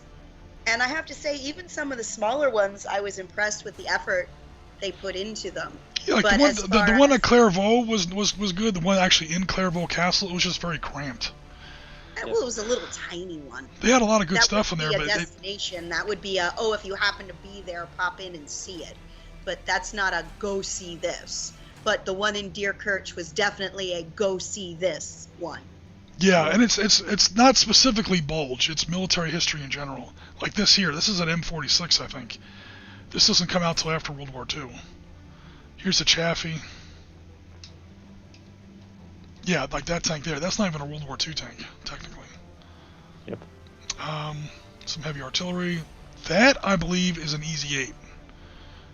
Or, well, the hull's not really right, but it's definitely got that bigger 76mm M1A1 double-chambered muzzle brake gun on it. That's true. So it may not technically be an Easy 8, but it's got the Easy 8's gun on it. Lots of big heavy artillery. 8 inches, I think. And then inside the museum, it gets really cool. They have a lot of really neat stuff in there. That's true. One of the best dioramas I have ever seen. Yeah. It's not like a lot of the dioramas where it's, oh, someone went to the Army-Navy store and bought some old mannequins from Bloomingdale's that was going out of business. Hey, look, we have a museum now. And there is Piotr's rule. Piotr, what is your rule about German medics?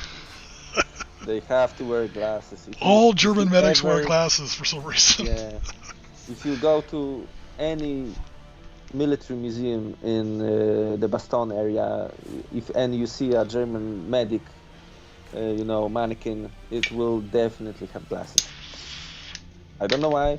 It's a thing. It's a thing, and I verify this across multiple museums.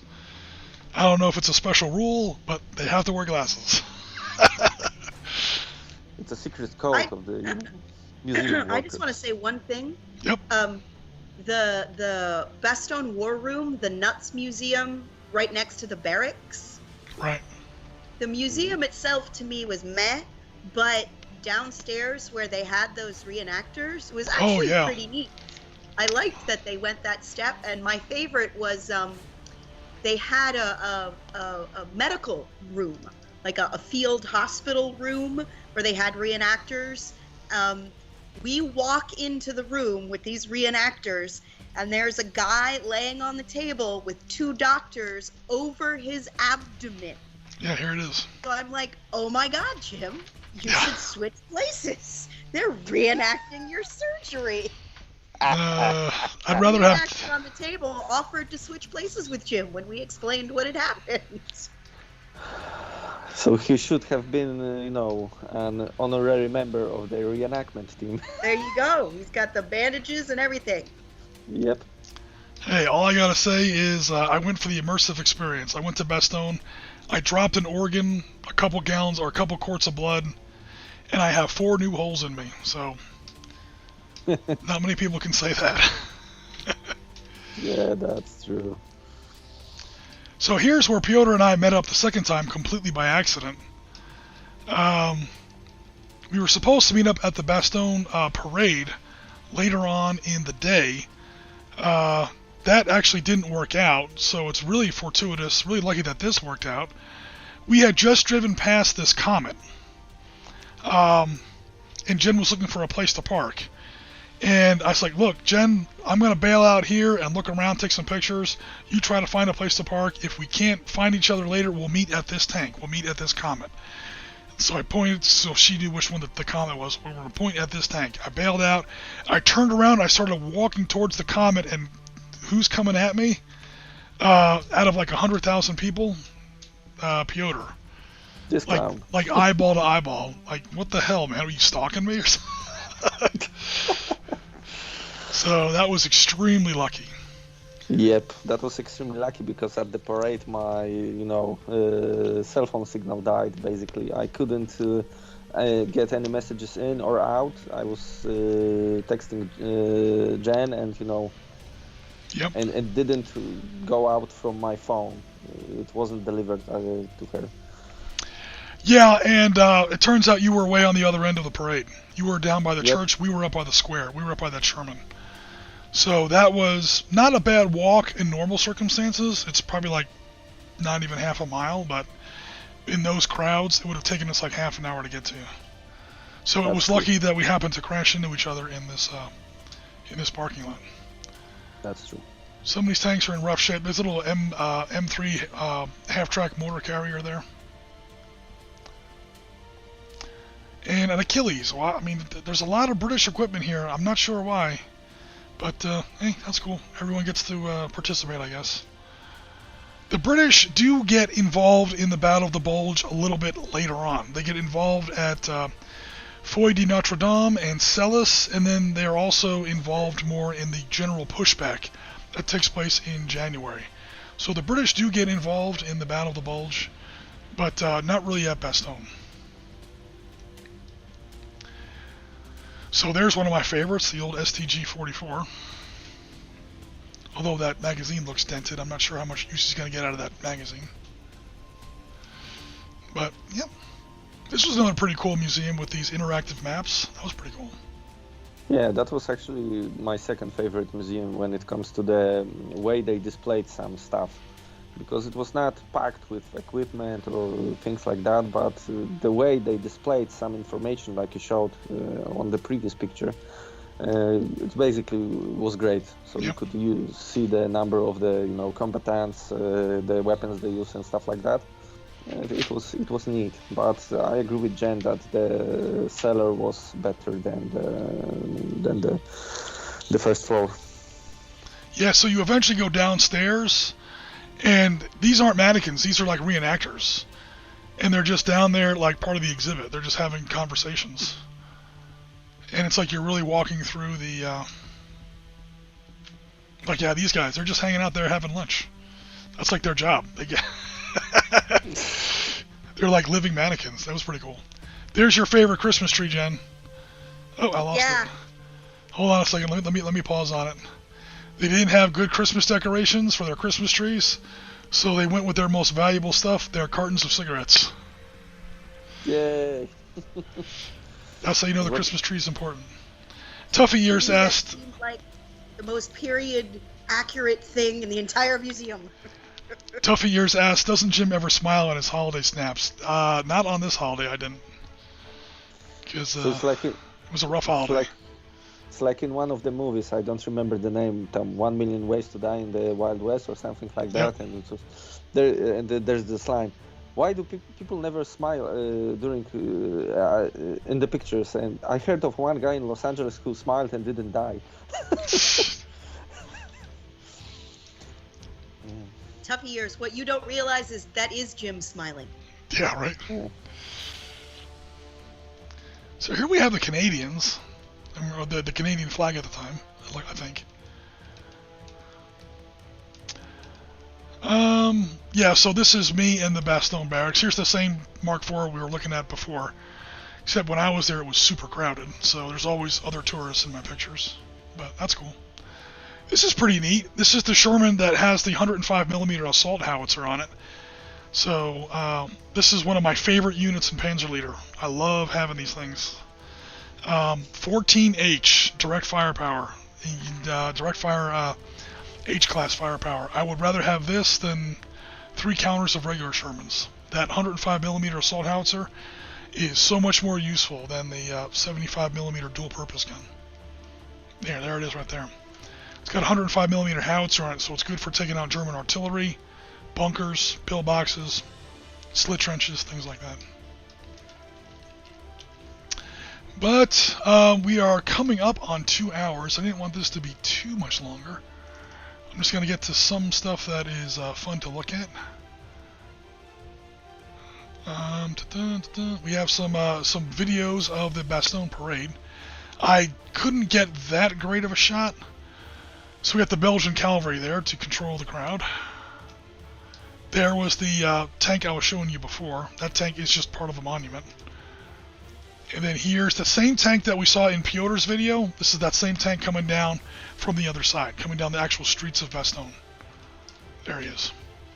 Cobra King. Supposedly, Cobra King was the name of the very first tank to get into Bastogne. 4th U.S. Armored Division from the south. There he goes.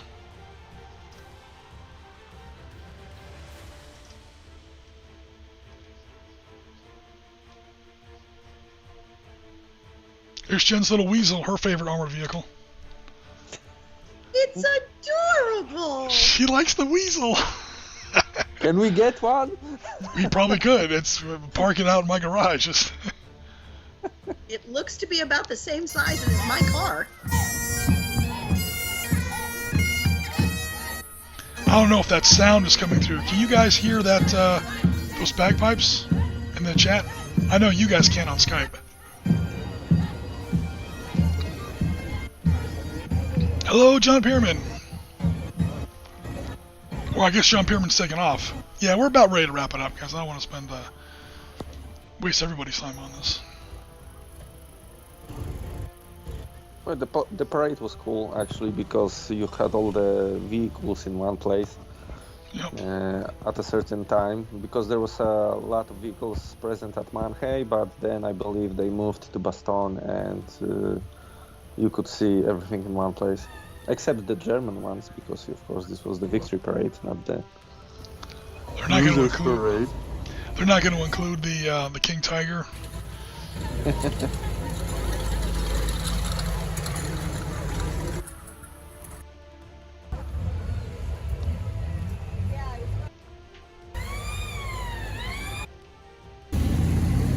Here we go. I got another spot where I can get closer to him.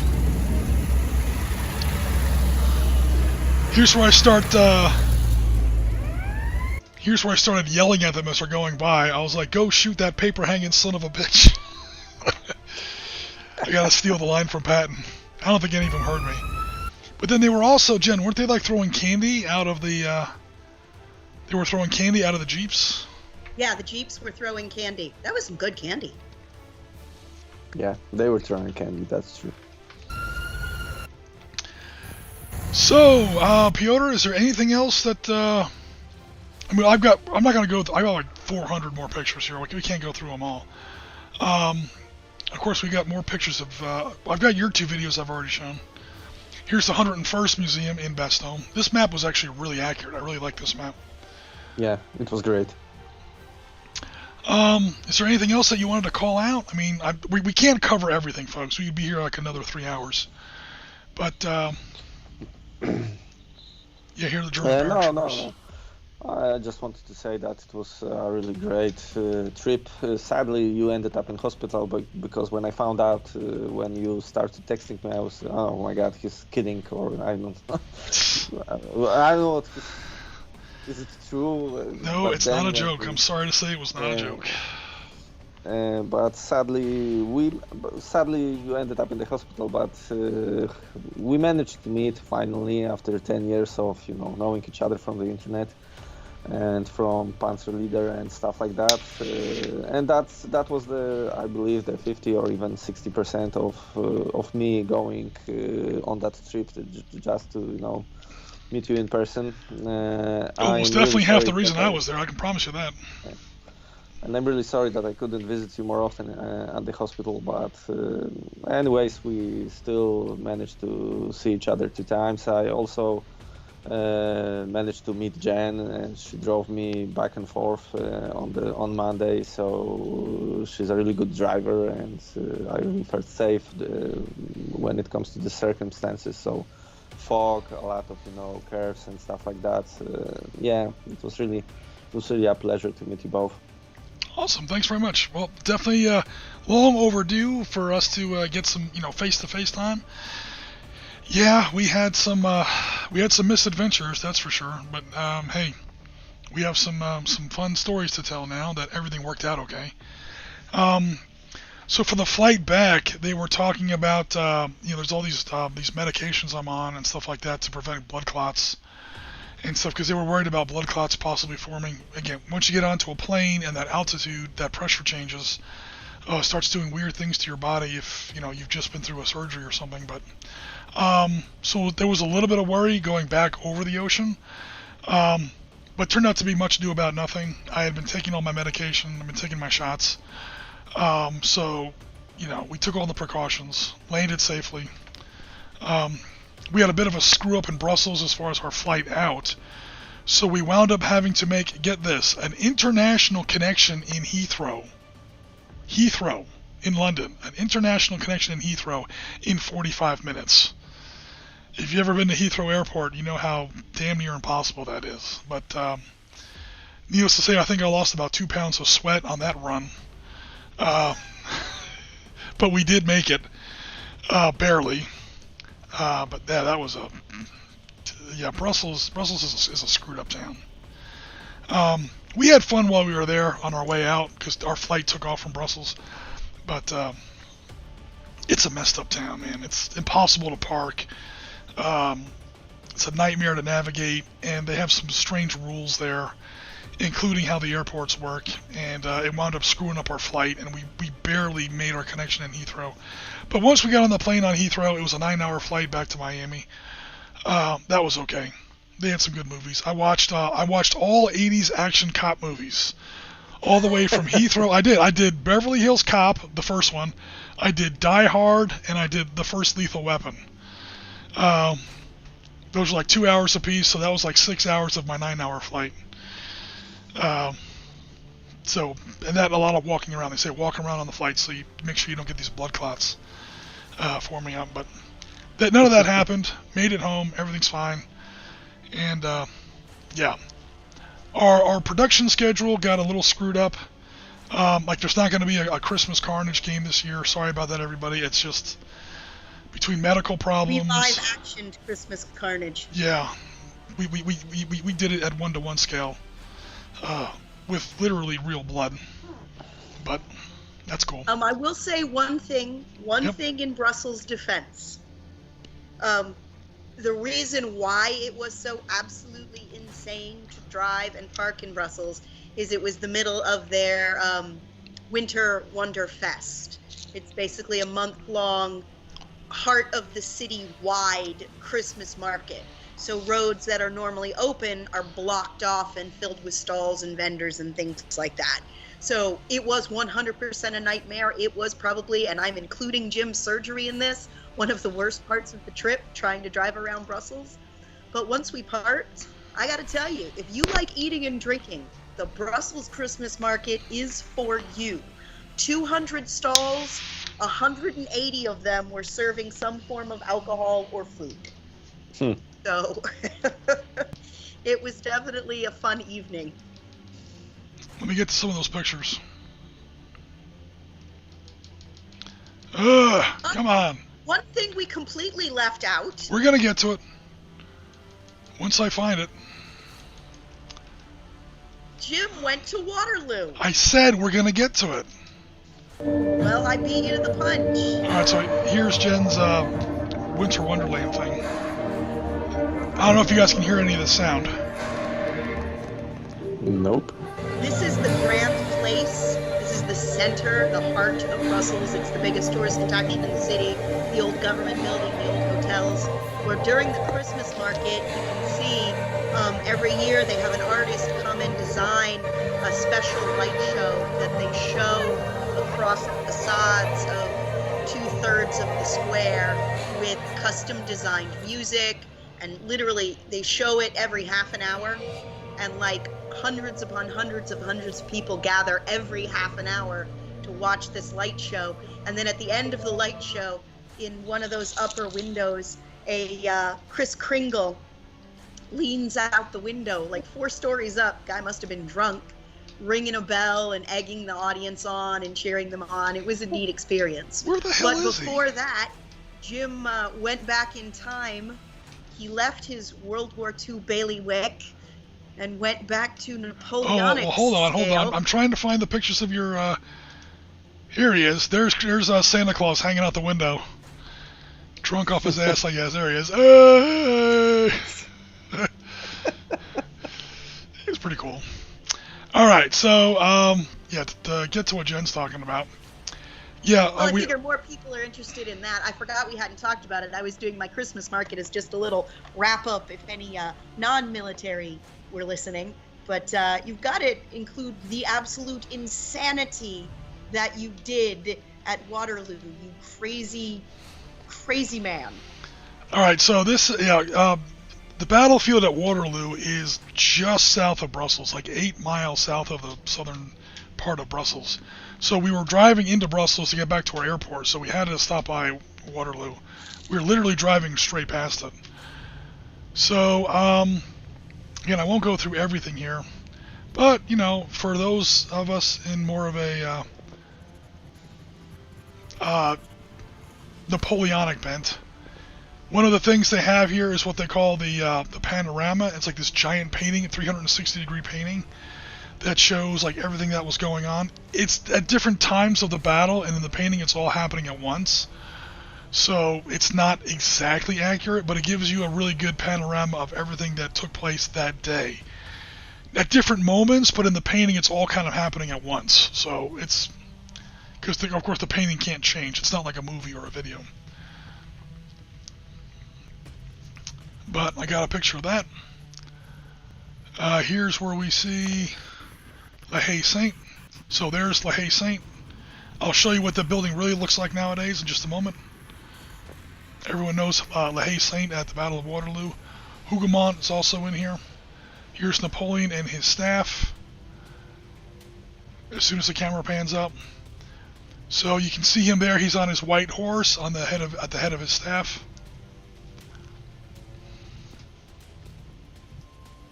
While you're in there, they have all these battle sound effects playing, gunfire going off, people screaming, trying to make it immersive. Yeah, I'll turn up the sound, but I don't know if the audience can hear it. That's Hougoumont burning. That's the farm burning behind those trees. So those are the two big anchor points of the British line, or the Allied line, I should say. So of course they have the monument itself, the big British lion on top of this hill that of course did not exist at the time. It's an artificial hill, and it's got 226 steps. They say 226. I counted 225 twice, because yes, even with my surgery, I did go up all those steps to get a look at the view. They have a great little 20 millimeter layout. The figures are 1:72, so roughly 20 millimeter of the whole battlefield. So there is La Haye Saint. That is the other farm that everybody always forgets, that is far off on the eastern end of the battlefield. So that's going to be the French right and the British left. Here's looking at things from the British side of the battlefield. Here, there's Hougoumont on the British right. La Haye Saint again. La Haye Saint again. You can't get I too... don't know what your definition of little is. You said they've got this little diorama. This Well, it's not... diorama is It's larger than our house. it's like the size of a garage, but I say little diorama because the buildings are all like this, but they don't have like 200,000 miniatures on the table. It's like each one of these guys is supposed to represent like 100 or 200 guys. There are several, don't get me wrong, there are several thousand miniatures on the map, but they can't do it at true 1-to-1. Because, I mean, good God. If you include the Prussians, Waterloo includes... It's got to be upwards of 200,000 people if you include the Prussians. And this map does.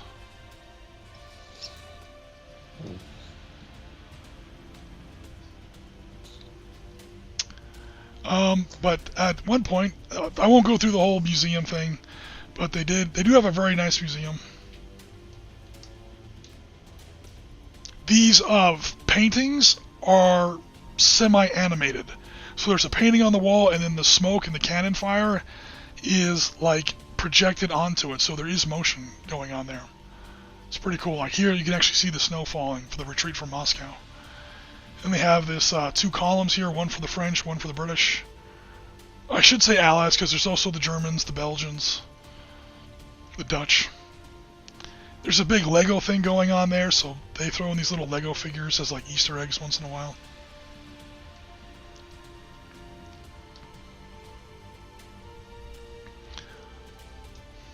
I'm not an expert, but those look like the 95th. I couldn't see a 95 anywhere on their uniform, but I could be wrong about that. Again with the Legos. Here's all the French. Of course, you have Napoleon over there to the right and all of his marshals. To let you know who's who. Like there's Ney. And there's Napoleon playing with his Legos. So, I guess that's a thing. We shall attack here. Complete with the No 95th. listen to me. Yep.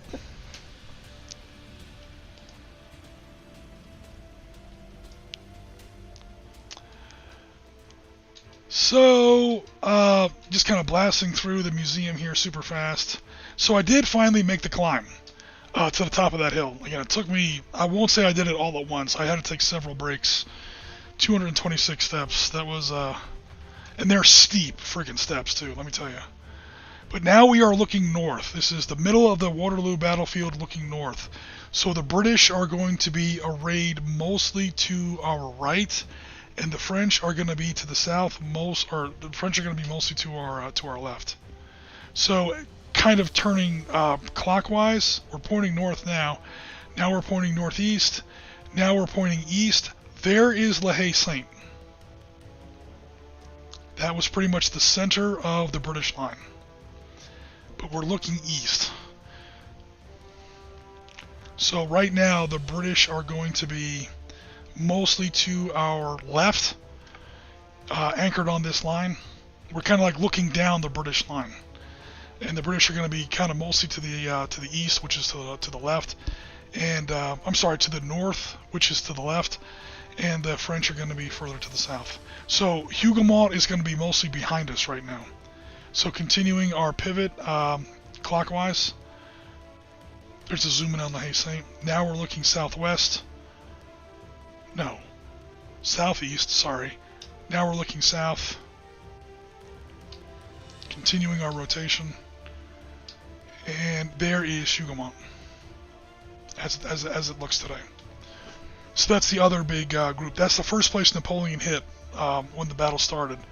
About 11:30 in the morning, 18 June, 1815.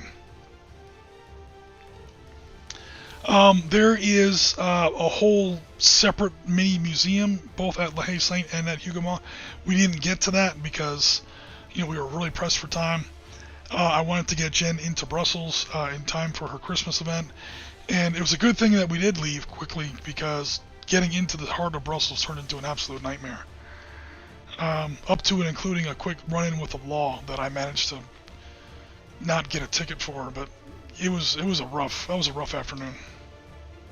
There was a lot of problems this trip. This trip did not go smoothly.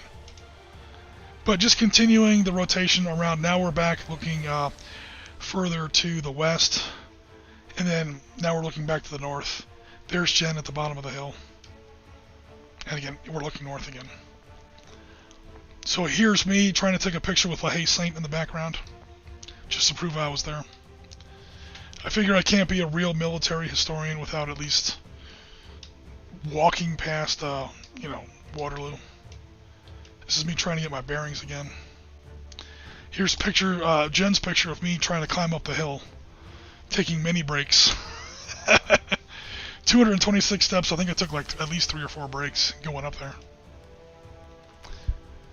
She got a picture of me at the top, and then me starting my long, laborious climb back down the steps.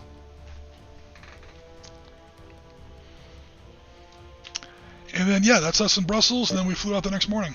So that was pretty much our trip. We skipped past a whole bunch of stuff, so if anyone has any questions about things we may have seen, we saw a lot more, especially Piotr. Piotr probably saw more than I did. In fact, I know he definitely saw more than I did. About things we may have seen, where the different sites are in relation to the historical ebb and flow of the battle. If anyone's got any questions, put them in the comments, or reach out to us on our Discord. There's always a link to our Discord in the description of this video. But other than that, that's pretty much going to wrap us up. We've been live now for a little over 2 hours, which is about where we wanted to land on today's stream. And that's pretty much where we're going to leave it for today, unless anyone has any questions or other comments. Or Piotr, if there's anything else you wanted to add. Nope, not really. Okay, guys. In that case, that's where we're going to leave it for today. Thanks very much, as always, for joining us. We hope that you enjoyed this content. It was a little unconventional, but between the trip and the surgery and Christmas plans and everything else, there just wasn't time in the back end of this month to put out any edited content. So hopefully this kind of smooths over that patch. I'm not sure if we're going to have anything next week. I'm not sure if I'm going to be back in town. I'm going to go see my dad for the Christmas holiday. And there's a lot going on. I mean, everyone's busy for the holidays, so I'm not sure if we're going to have anything next week. We might have something else on live stream, but no promises on that. But, please like, comment, and subscribe if you enjoyed this content. As always, please, remember to hit that notification bell. As always, please consider joining our SitRep Podcast Discord. There's an auto-accept invitation link to our Discord in the description of this video. Hit the link, join our community, see what everybody's up to, and of course, best of all, show us what's happening on your hobby table. But thanks very much, Jen, and thanks very much, Piotr, not only for all your help and support during the trip, but also for this stream. Definitely appreciate it. No worries. Our pleasure. Our pleasure. Thank everyone who came out to the stream and everyone who watches it later. Thanks for your support. Have a very happy holiday. Merry Christmas if you celebrate it. Happy Hanukkah if you celebrate it. Have a nice day if you don't. Have a great winter holiday season. We'll cover all the bases with that. But that's pretty much where we're going to leave it, folks. We are rounds complete for another episode. This is Oriskany Jim with the SitRep Podcast. Thanks very much for watching, and we'll be in touch very soon.